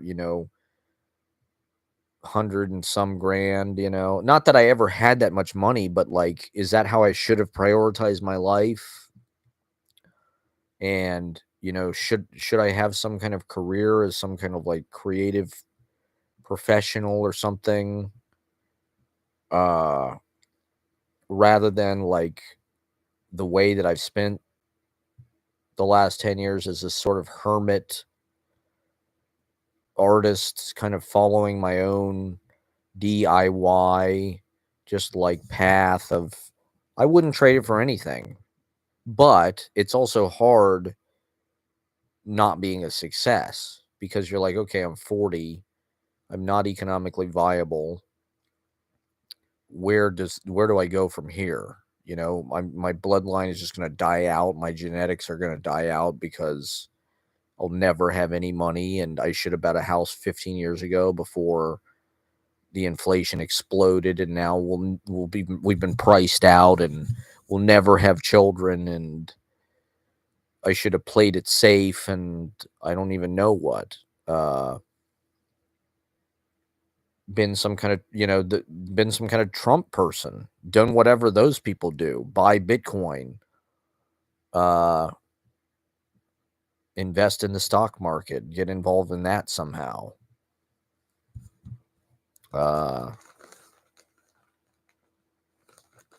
Should I have, now that even like things that used to be jobs theoretically that were creative, like being a writer for a magazine or a newspaper or like a novelist or whatever, or filmmaker, it just feels less and that feels more out of reach. It feels, first of all, just like that stuff exists less. But the opportunities to do that are gate kept and all of that, and I don't know, trying to climb the mountain organically, it just feels like there is no mountain. It feels like you're just climbing air, which is fine, but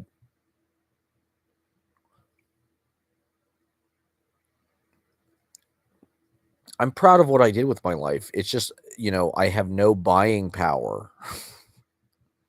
I can't travel. And so my life has been like contained in a way that I didn't really expect. I thought probably I would travel more. I'd be able to go places. I'd be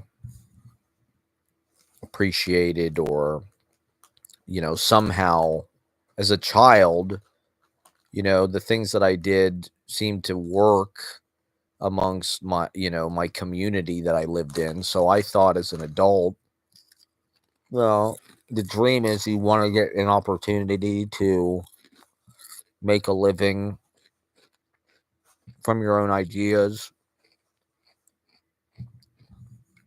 You'll be appreciated as a artist or whatever, writer, but actually making that stuff happen. Uh,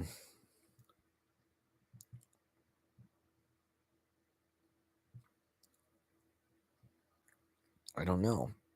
The avenues to do it, it just feels it's treacherous.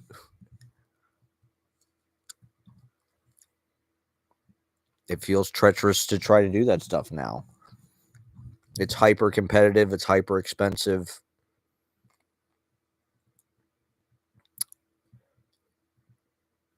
These industries are disappearing. There's Nepo babies taking the jobs. There's,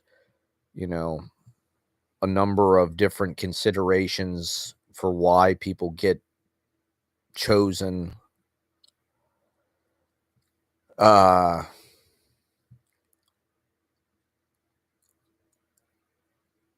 Yeah, so it's going to be Trump until 2029, casting a shadow on the second half of this decade.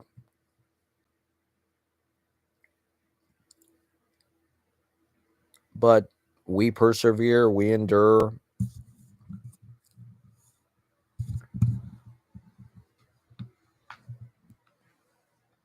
Maybe the streaming economy will boom. YouTube is taking over. It's got a bigger audience than Netflix now. That's not necessarily reflected in these numbers, but they're all watching Mr. Beast or whatever.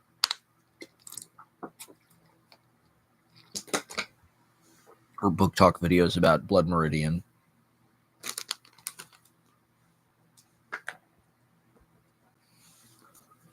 Let me look at the poem I wrote today in the library. Let me check my set list. Oh, did I talk enough about the Oscar nominations? Yeah, there shouldn't be 10 Best Picture nominees. It's absurd. 5 nominees, period. Wicked, I mean, come on. Ariana Grande got a fucking Oscar nomination. Like, did anybody in the original Wizard of Oz get an Oscar nomination for acting? Maybe Judy Garland. Can we look that up real fast? Wizard of Oz Oscar nominations. I mean, I'm just not an Ariana Grande fan in any way, shape, or form. She is part of the reason why the culture sucks. The fact that people like that are even taken seriously is like insane to me. Okay, yeah, no acting Oscar nominations.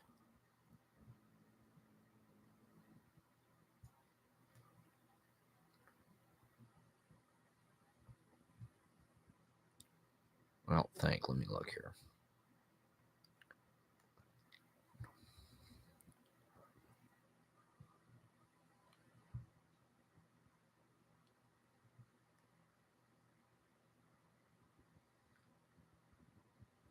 Well, I don't know. I can't tell, but I don't think so. I don't think anybody got a fucking nomination. But Ariana Grande, Judy Garland didn't get a fucking nomination. But Ariana Grande, sure. It's all. I mean, the Oscars are part of the reason why the Democrats lost, because like everybody knows the Oscars is like this fixed kind of. It's either Shakespeare in Love wins because Weinstein has this kind of shrewd behind the scenes political campaign of For Your Consideration or whatever, Miramax. It beats Saving Private Ryan and I forget what the other one was that year. But it's like, or it's Crash winning, or the fucking Green Book, or Dustin Hoffman wins for being, Rain Man. So it's always some kind of political kind of driven vote where it's like Hollywood is trying to virtue signal or whatever. And it's also, but at the same time, it's just this gross, like they're patting themselves on the back, and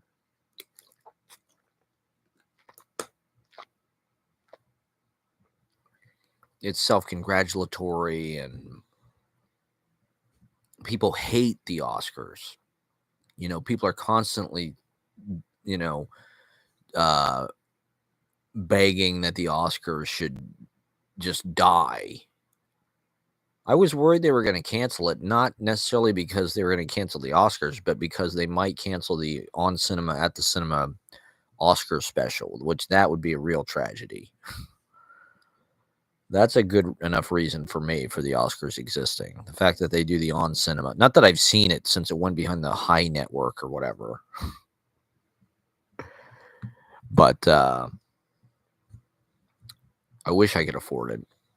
It's definitely worth paying. If I was a crypto rich, if I was a crypto trillionaire, get rid of the penny and replace it with Dogecoin. That's what Elon Musk wants to do. Get rid of the penny. It costs 3 cents to make every penny. Which, like I was saying, okay, $179 million is not that much in the federal budget. Like, this is what drives me nuts about right-wing people, is they act like they're obsessed with like Washington spending, and like, why do they tax us so much so they can waste all this money, and all of the Washington people are corrupt, they're insider trading. Pelosi is like the greatest stock trader of all time, and they're all bought by corporate lobbyists, and they just, they spend all this money on these government contracts, and we need to go in, the deficit is $39 trillion or whatever. And so we need to go in and cut things from the budget because we can't afford it. And as if this has anything to do with, I don't know, inflation or cost of living or the economic problems that people are facing, as if that is one thing or linked to another. The United States economy is so fucking massively powerful that part of the philosophy of how to conduct business changed in the 70s and 80s, where they decided that having huge amounts of debt was like a good thing. The United States can borrow against its GDP, which is massive. It can afford to take out huge amounts of debt. And in fact, I don't know why, because I don't really understand the economics of it, because I think it's bullshit. Anybody with any fucking sense would see that it's bullshit. But for some reason, having shitloads of debt is like a good thing. I don't know why, but that's like Reaganomics or something. I don't fucking know why. I don't think anybody does know why, actually. I think it's bullshit. I think anybody with any fucking sense. But at the same time, when the Democrats get in power, they almost always create a budget surplus.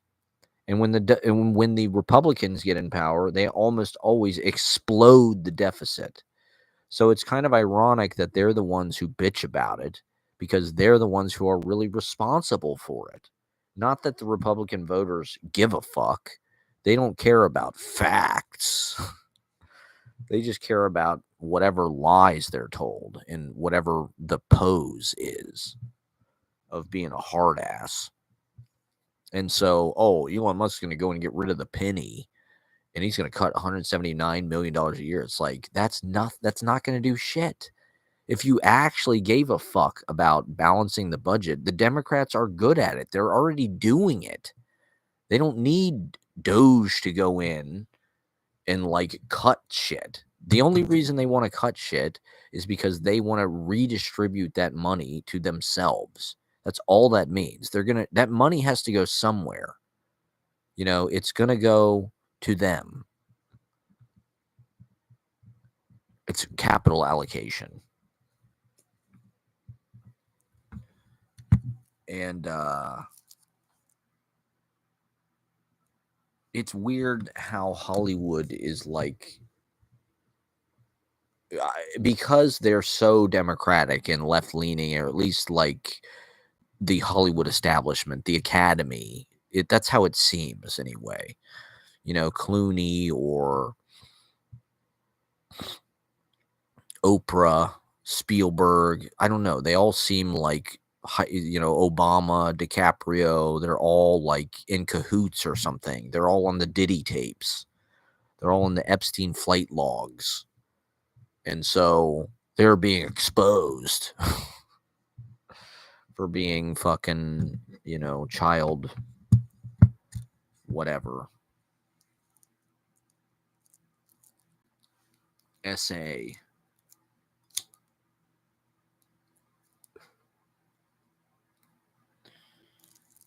And thank God Trump got elected, because otherwise it would just be these fucking, pedo fucking adrenochrome drinkers, vampire reptiles. When I see fucking Elon and Bezos tweaking out at the inauguration, I'm like, those are the fucking reptiles. Those are the lizard alien people right there. Look at how fucking weird Elon Musk is, and look at how weird Jeff Bezos is, and his lizard ass girlfriend. Those are the alien lizard people. If there are alien lizard people that like are wearing skin suits, it's Elon Musk and Jeff Bezos.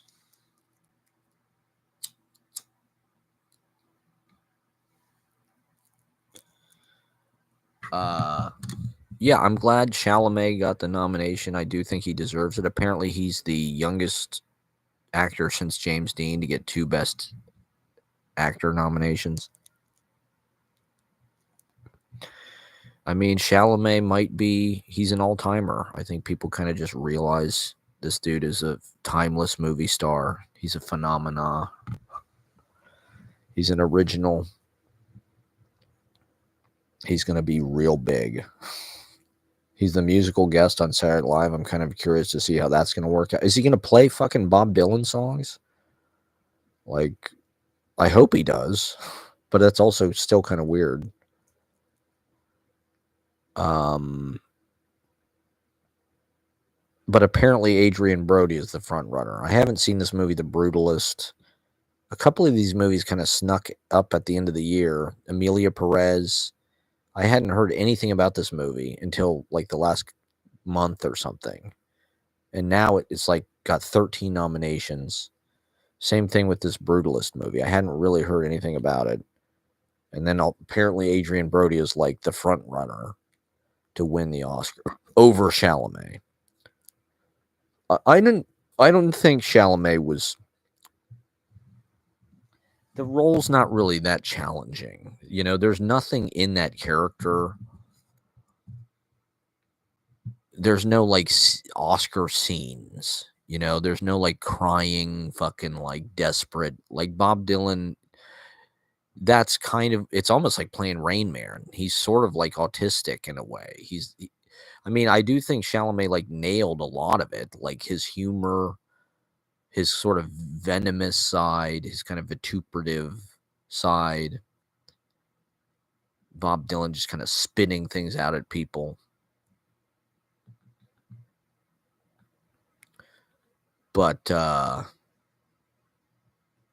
there's just not that much drama in that period of his life, I don't think, to like push him. One of the most interesting things I thought about the movie is the scene where he gets punched. He's at some party and he's just trying to like blend in at the party. and this guy thinks he's like hitting on his girlfriend or something, or his girlfriend like approaches her.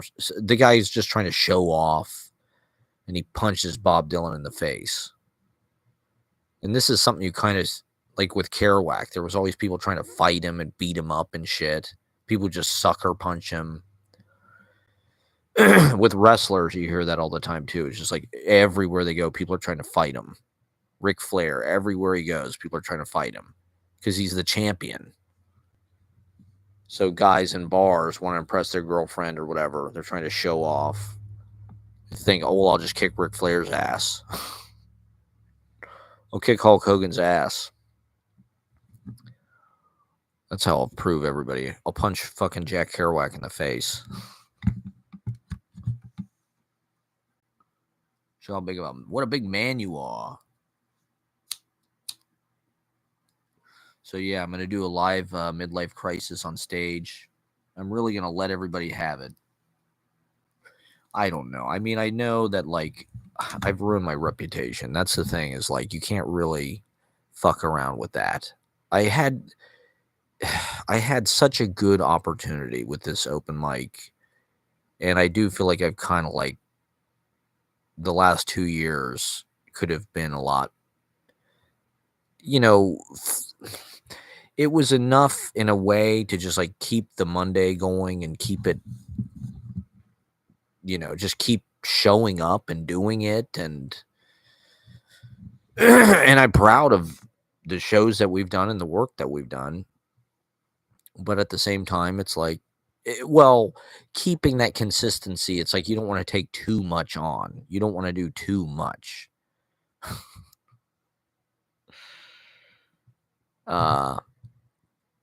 But now that we're re-entering Trump hell, it does feel like this moment where it's like you're going back to jail or something. They're about to close the cell door behind you. Once you hear it close again, it's kind of psychological. That's how it feels. This inauguration felt.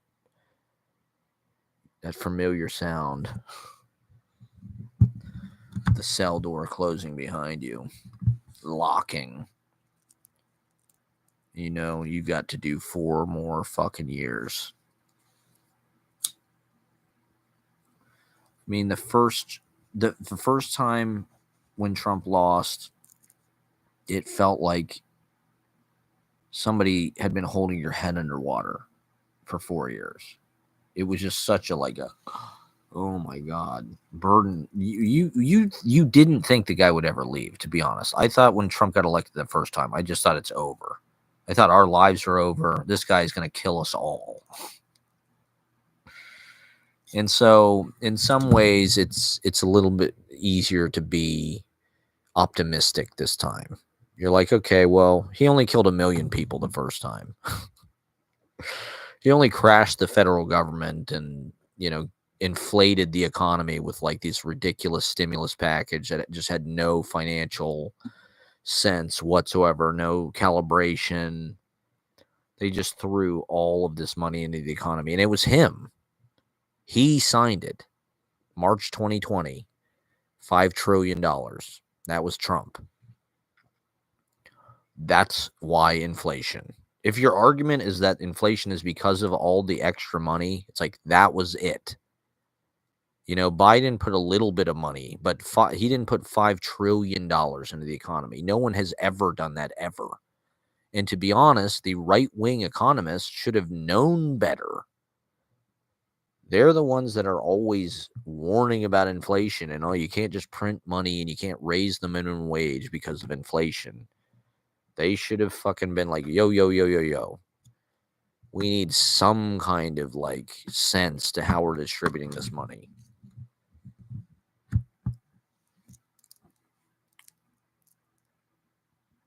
Because this could potentially change, you know, the cost of everything for the rest of our lives, which it did. It drastically shifted, like, and your average American's buying power permanently, which is a way of disenfranchising us as citizens. Now we're suddenly less than we were before. We're poor. It is more like a fucking third world country.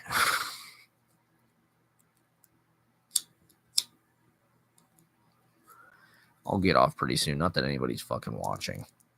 I mean, I don't know. I just wanted to tap into this other. It's the night people.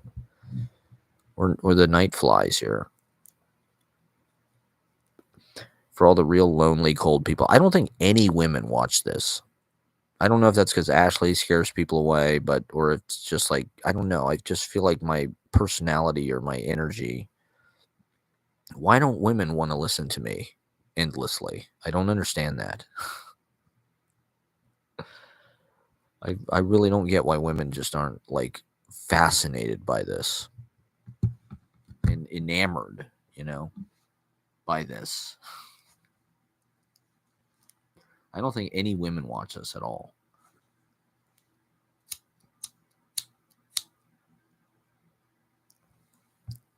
But I want it to be female friendly. I want it to be a safe space for women. So now that Trump is the fucking autocrat again, we can shift back to hard left, the radical left. Well, part of what happened the first time Trump got elected was there was this sudden political awakening, frankly. There was suddenly all of this left-wing energy in the culture. People were learning about socialism. People were organizing, going to DSA meetings, protesting. All the Bernie people. Suddenly, there was, the art world in the kind of higher echelons of culture. Suddenly there was interest in diversity and equity and inclusion where there really hadn't been that much before, frankly. And that was a huge step forward. It was a leap forward, I would say. And a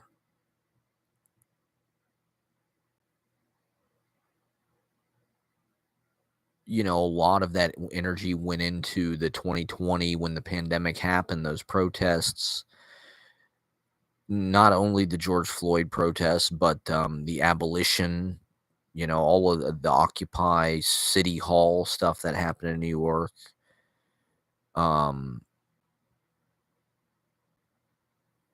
There was suddenly massive, political mobilization all through the late half of the 2010s into the early 2020s, the pandemic, until Trump lost and Biden came in. And then it felt like, and New York was an interesting place to sort of witness this firsthand, to see it sort of dissipate into just like these parties. The first year or two after the pandemic just felt like a big party. Nobody had to work. Everybody kind of had all this money and cheap apartments. And I mean, granted, there was still weed was legal. There was still COVID, so you were still paranoid about that. Not that it's gone away, but it was still a prime preoccupation of just society. And, the Pride festivals, I remember Pride 21 and 22 were just like massive. Everybody was outside and smoking weed and dancing, and there was just, there were Bluetooth fucking stereos everywhere. Everybody had a fucking Bluetooth karaoke machine somehow. I don't know if they mass produced those purposefully during the pandemic, but suddenly everybody had a Bluetooth karaoke machine and was playing fucking music everywhere and doing outdoor stand-up comedy shows.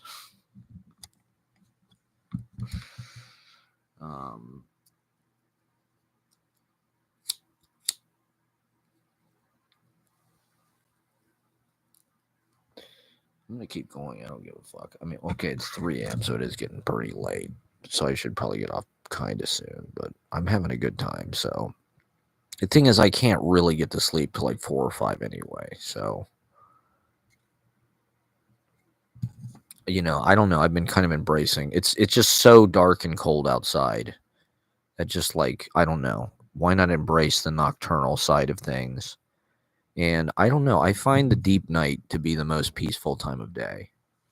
When everybody else is asleep, when everything's quiet and dark, that's when I feel like I can finally be alone and alive and just do my thing. It's almost like being a monk in the deep, you know, pit of the night. You're finally in solitude and you can, it's quiet. There isn't a bunch of cars and people and footsteps, and you can, that's the time for poetry. It's enchanted.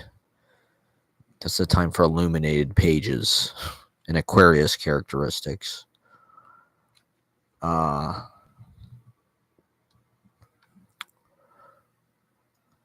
Yeah, well, one of the reasons why I talk about the political mobilization of that second half of the 2010s, and it wasn't just the second half. I mean, that was all coming out of Obama and Occupy and Black Lives Matter and the 2008 kind of energy that elected Obama, the grassroots internet campaign. The Democrats, they were still running that campaign. They thought they were smart and shrewd because they got $1 billion donations for Camel in like a few days. But it's like, it's not really about the donations. It's about meeting people where they're at. And they were not doing that. They're just shoving Beyonce at everybody going, hey, aren't we just so great? Look, we got the most famous we got Megan Thee Stallion, and like, aren't you just gonna bow before our star power and our our establishment Diddy party? Yeah,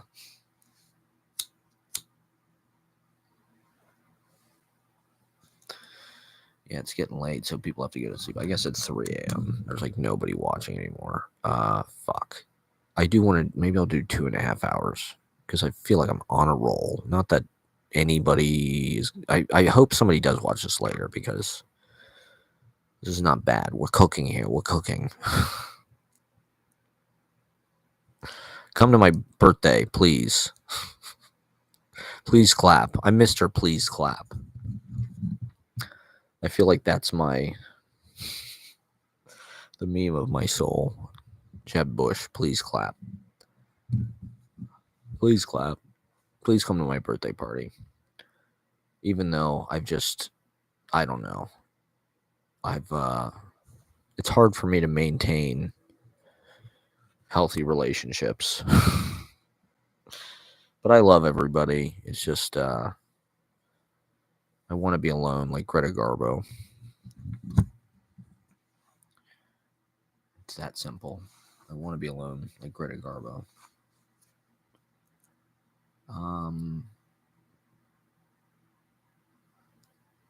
What else about the Oscar nominations? The Girlfriend in Forum, Mikey Madsen, got nominated. Good for her. That's cool. I don't. Well, it's just. It seems like it'll be cooler than it has maybe been recently, but I don't know. It's kind of stunning to me how like anti the Oscars people are. It seems like part of the political right-wing hatred of the establishment. And if they could January 6th the Oscars, it seems like they would probably do it. Because I don't know. It's like Hollywood, they do work hard to like entertain people. Are they the best at it?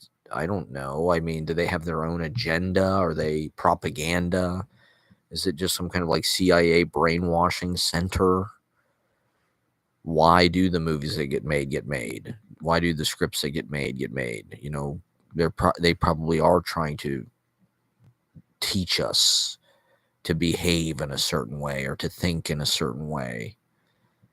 I think, with these elections, and just, I mean, it is condescending and arrogant for the people on the coast to like look down at the rest of the country like you people are a basket of deplorables, or your flyover country, or you're somehow lesser than because you don't live in New York or LA or San Francisco. Like that really is a dumb point of view. There's a lot of country, there's a lot of culture, and there's a lot of cities in America, in the United States.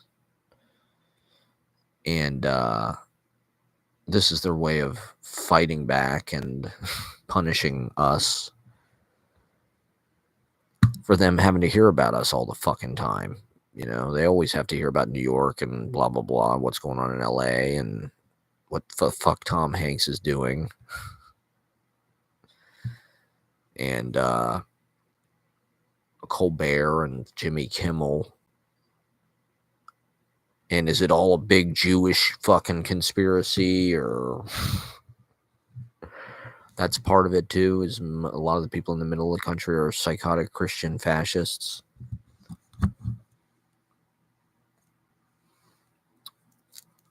And so they like Mel Gibson.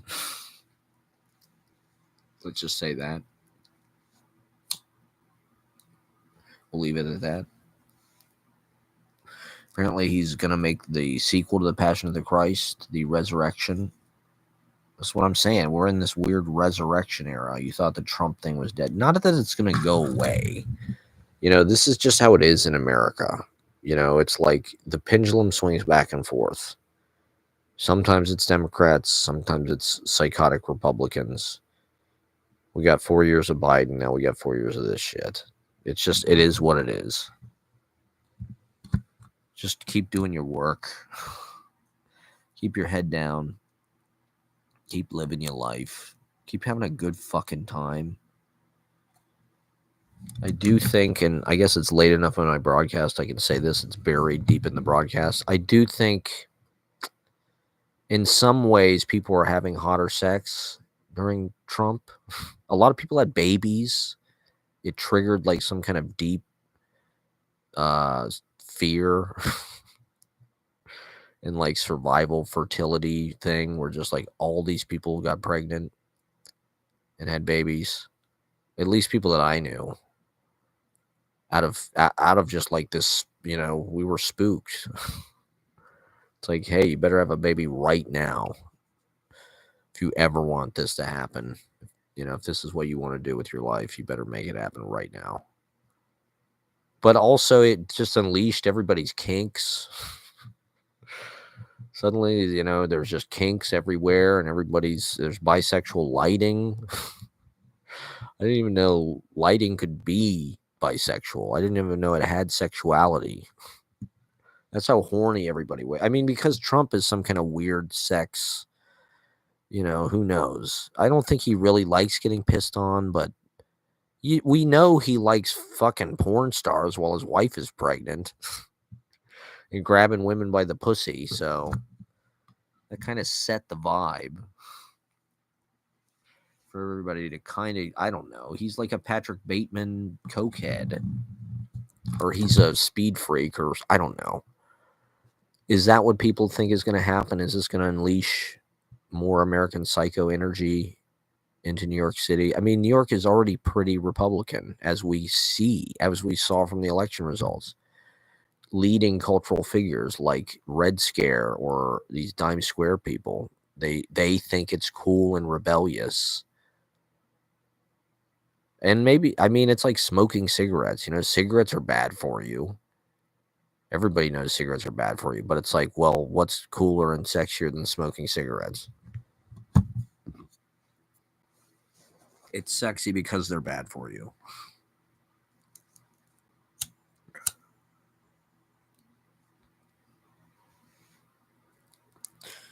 I don't know. I don't know how you make Democrats cool again. I mean, even Eminem, when Eminem was doing like those freestyles where he's like dissing Trump, it's like, even this is fucking super cringe. This is not going to work. Like, I get why having these guys on Theo Von works, and like having Eminem freestyle against Trump like doesn't work. Like,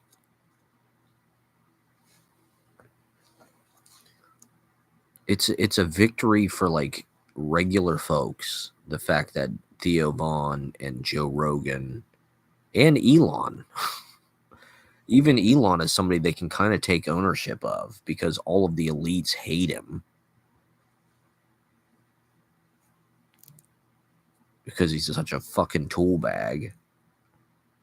But they like him. They like him because he pisses us off. So Kid Rock is driving a Cybertruck painted like General Lee.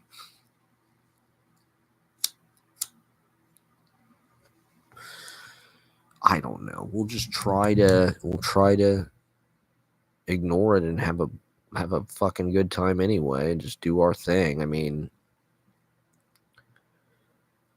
how can we respond to it through poetry, through performance? What is our obligation as artists to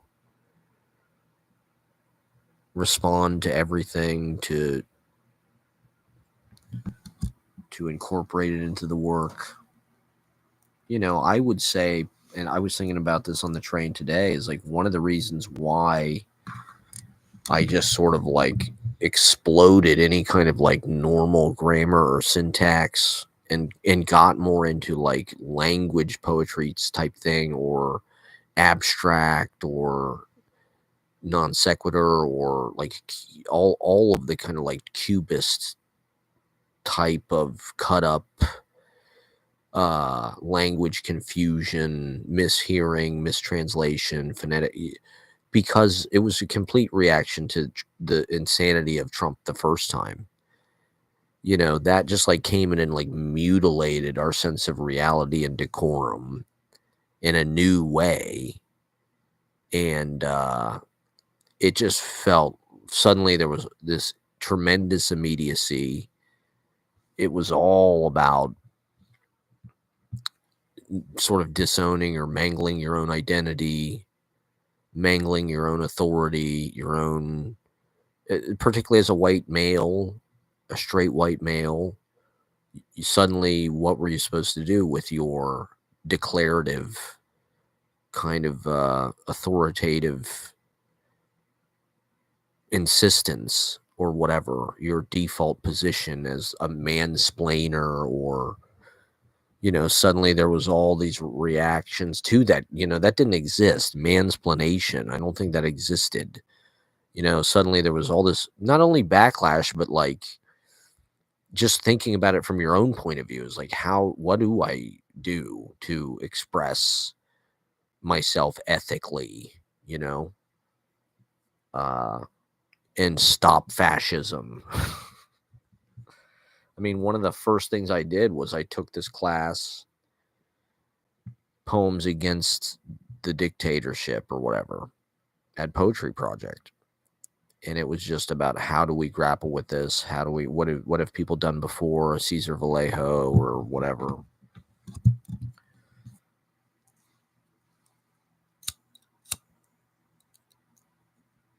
And I don't know, you know, suddenly it was no longer that, you know, being in a cock rock band, being Frankly Fabulous was suddenly like a little bit less funny, or I don't know. It just felt like I guess we should have just doubled down. That's the real lesson. Everybody, you know, if we've learned anything from Trump, it's like, you just double down. Whatever the hell it is you're doing, just double down. Don't try to pretend like you're not that thing. You just double the fuck down. Okay? Eric Adams doubling down. There's Eric Adams at the inauguration kissing ass. He's wanting a pardon real bad.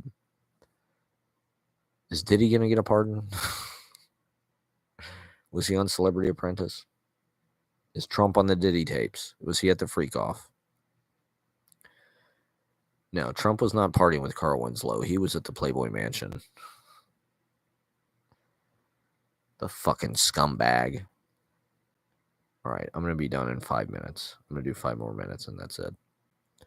We're just rolling here. I don't know. So hopefully people's sex life, although women definitely relaxed and hated us less, I felt it in 22. Summer of 22 is when women really relaxed and started to not hate white men again. And so I'm really hoping it doesn't go back to that. I'm hoping Trump, it really just feels like Trump torpedoed my 30s. He got elected when I was 31. And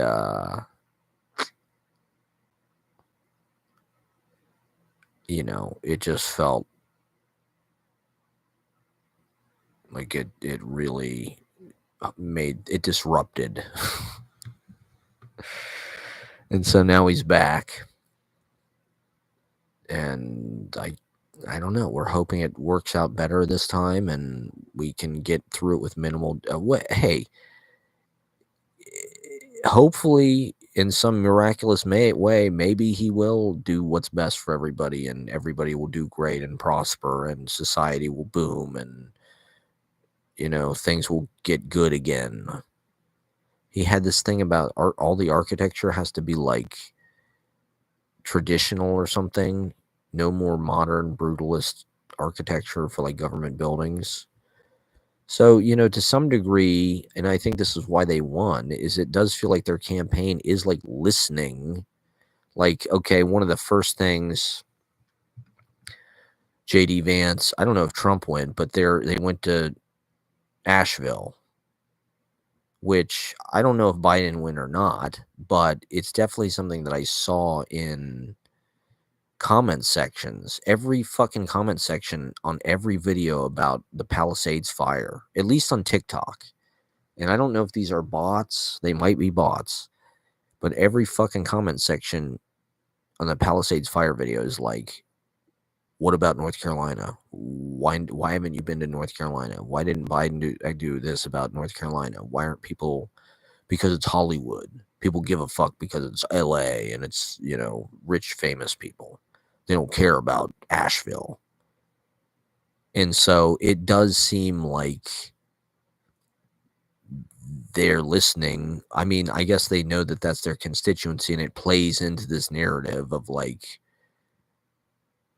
we care about the people in the center of the country, in the red states. We're not just about the fucking Hollywood elites or the, you know, the blue cities or whatever, the coastal Obama, you know, Netflix, Harry and Meghan, Santa Barbara, Streisand,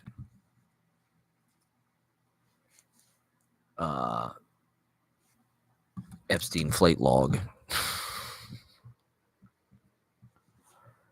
Okay, well, thank you for watching. I think this has been edifying for all of us. I mean, I sort of got into Barron Trump.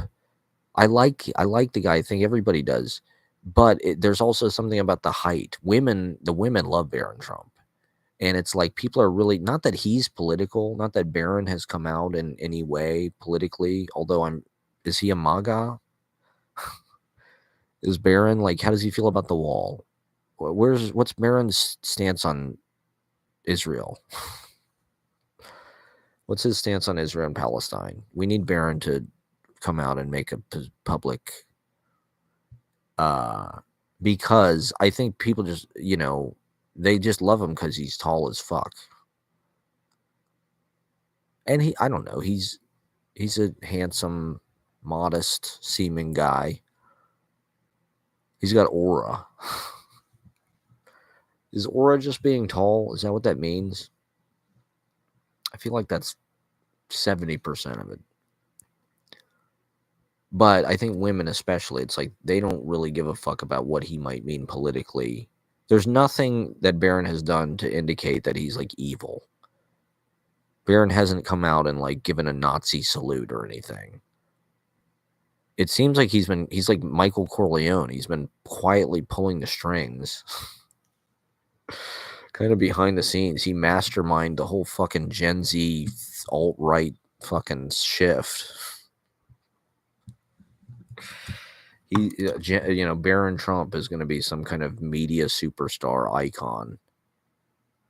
And he's fucking probably a MAGA person. He's probably super right-wing, I would guess. Who knows? Maybe, the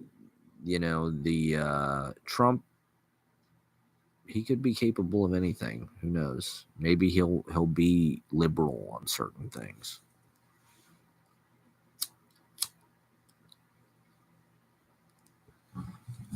All right, I've got to get off. It's 3:15 in the morning. Thank you for watching. No one's watching, but we just have to address all these issues. It's my birthday. It's probably my last stream before my birthday. So this is the last stream of my 30s, everybody. Pathetic when you put it that way, really. What is a 39-year-old doing on YouTube at 3 in the morning? Streaming to 0 people. Besides just playing my fucking word jazz. Somebody's got to be a fucking snob.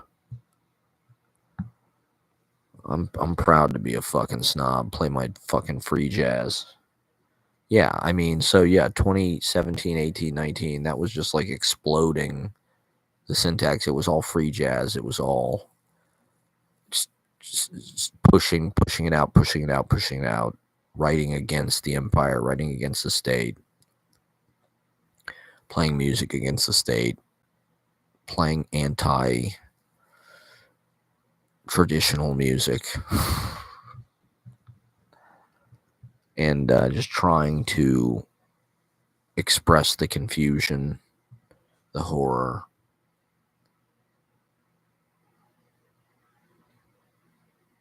the ongoing astonishment.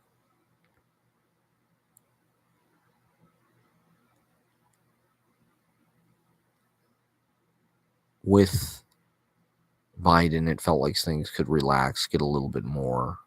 Things could stretch a little bit. There was a little bit more ease. The tension had kind of released. Now with this, I don't know. I don't know what the next move is. It'll come to you. It'll come to us over time. We'll feel our way through with intuition, and we'll do what needs to be done. We'll adapt accordingly. And, the technology is going to change. The last decade, we've had streaming, we've had YouTube, we've had various distribution systems. Who knows what the fucking next thing, AI, something, Neuralink,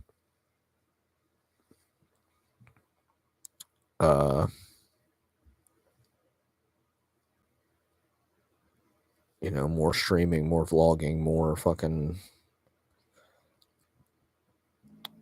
subjective type media. And, how will that affect poetry? That's one thing that I'm constantly thinking about. It's what's I've been doing these diary kind of city pieces. It feels like a good time to kind of tie my New York book together, my city life book. It feels like that book is really about New York, kind of in that bubble, post-pandemic, into Trump, part 2, the return, the sequel, Judgment Day, Trump 2, Lost in New York. But, yeah, so what's the next project? What's the next adaptation? What's the next shift? What's the next, how is the music going to respond? How does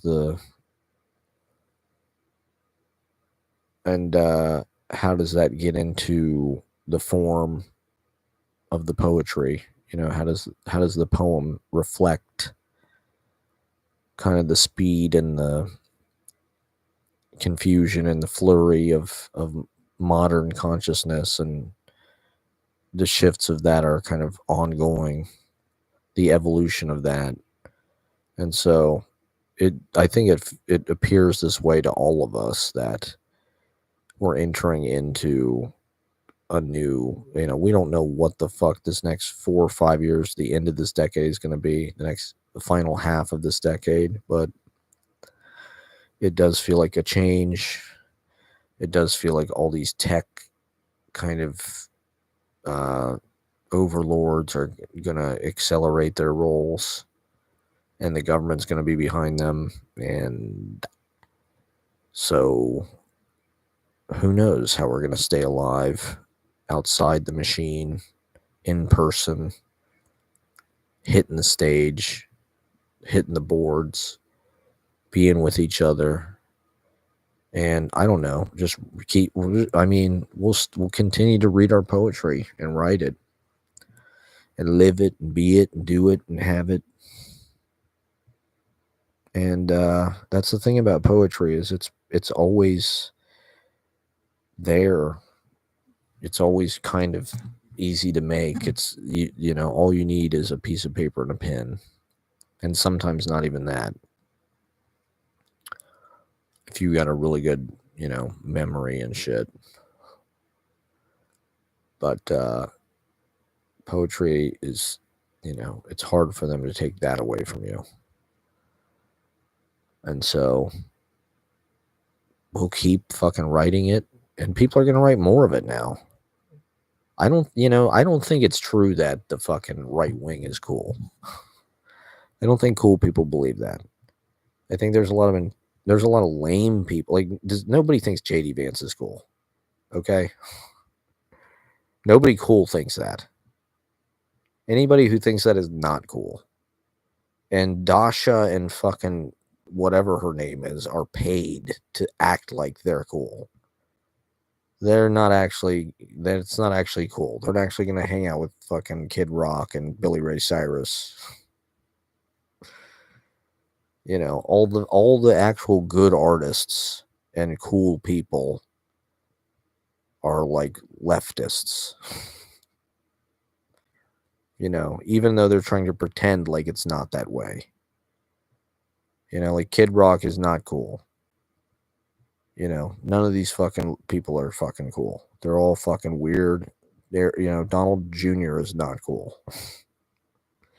He's the opposite of cool. Eric Trump is not cool. I'm sorry.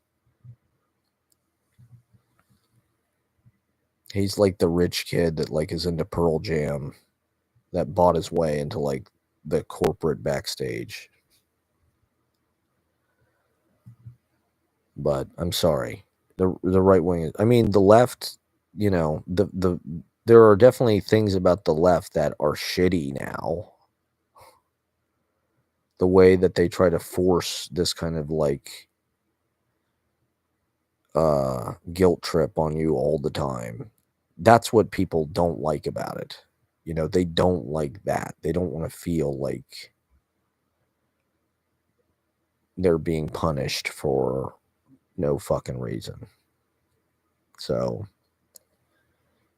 I don't know. Who knows? But that's where the coolness lives. It's like they can pretend like that's where it is, but we'll just keep doing what we're doing. We'll just keep working fucking harder. We'll pimp harder. That's my advice to you in the next 4 years. Pimp fucking harder, okay? You have my permission to go out and ball out of fucking control in the last, if people are going to make money and rich people are going to get rich, let's all get rich. Let's all get fucking crypto. Whatever the hell. I don't know. I wouldn't want to, just ethically, I wouldn't want to make money from crypto. Because as far as I can tell, all it does is just like vaporize the polar ice caps. That seems to be like part of the point of crypto, is like to utilize like just like shitloads of electricity for no fucking reason. Literally for no reason, for no functional reason at all, except to just like exist. So it's really the perfect thing for people who want to murder planet Earth. It makes the biggest assholes like insanely rich, like faster than anybody's ever gotten rich, and it eviscerates like the environment at the same time.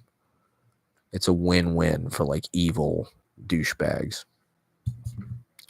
Trump says he wants it to be like the new Gilded Age from 1870 to like 1914. Apparently was like the wealthiest time, according to Trump. That's his that's his excuse for just having shitloads of robber baron type Gilded Era fat cats. So he's like the new Grover Cleveland, non-consecutive terms. I don't know, what is it about the Gilded Age and now that's making non-consecutive terms a thing, but same as it ever was, It's just, it all comes back. It's a full circle moment. Certain cycles are ending. Jimmy Carter, Bob Uecker, David Lynch, Biden.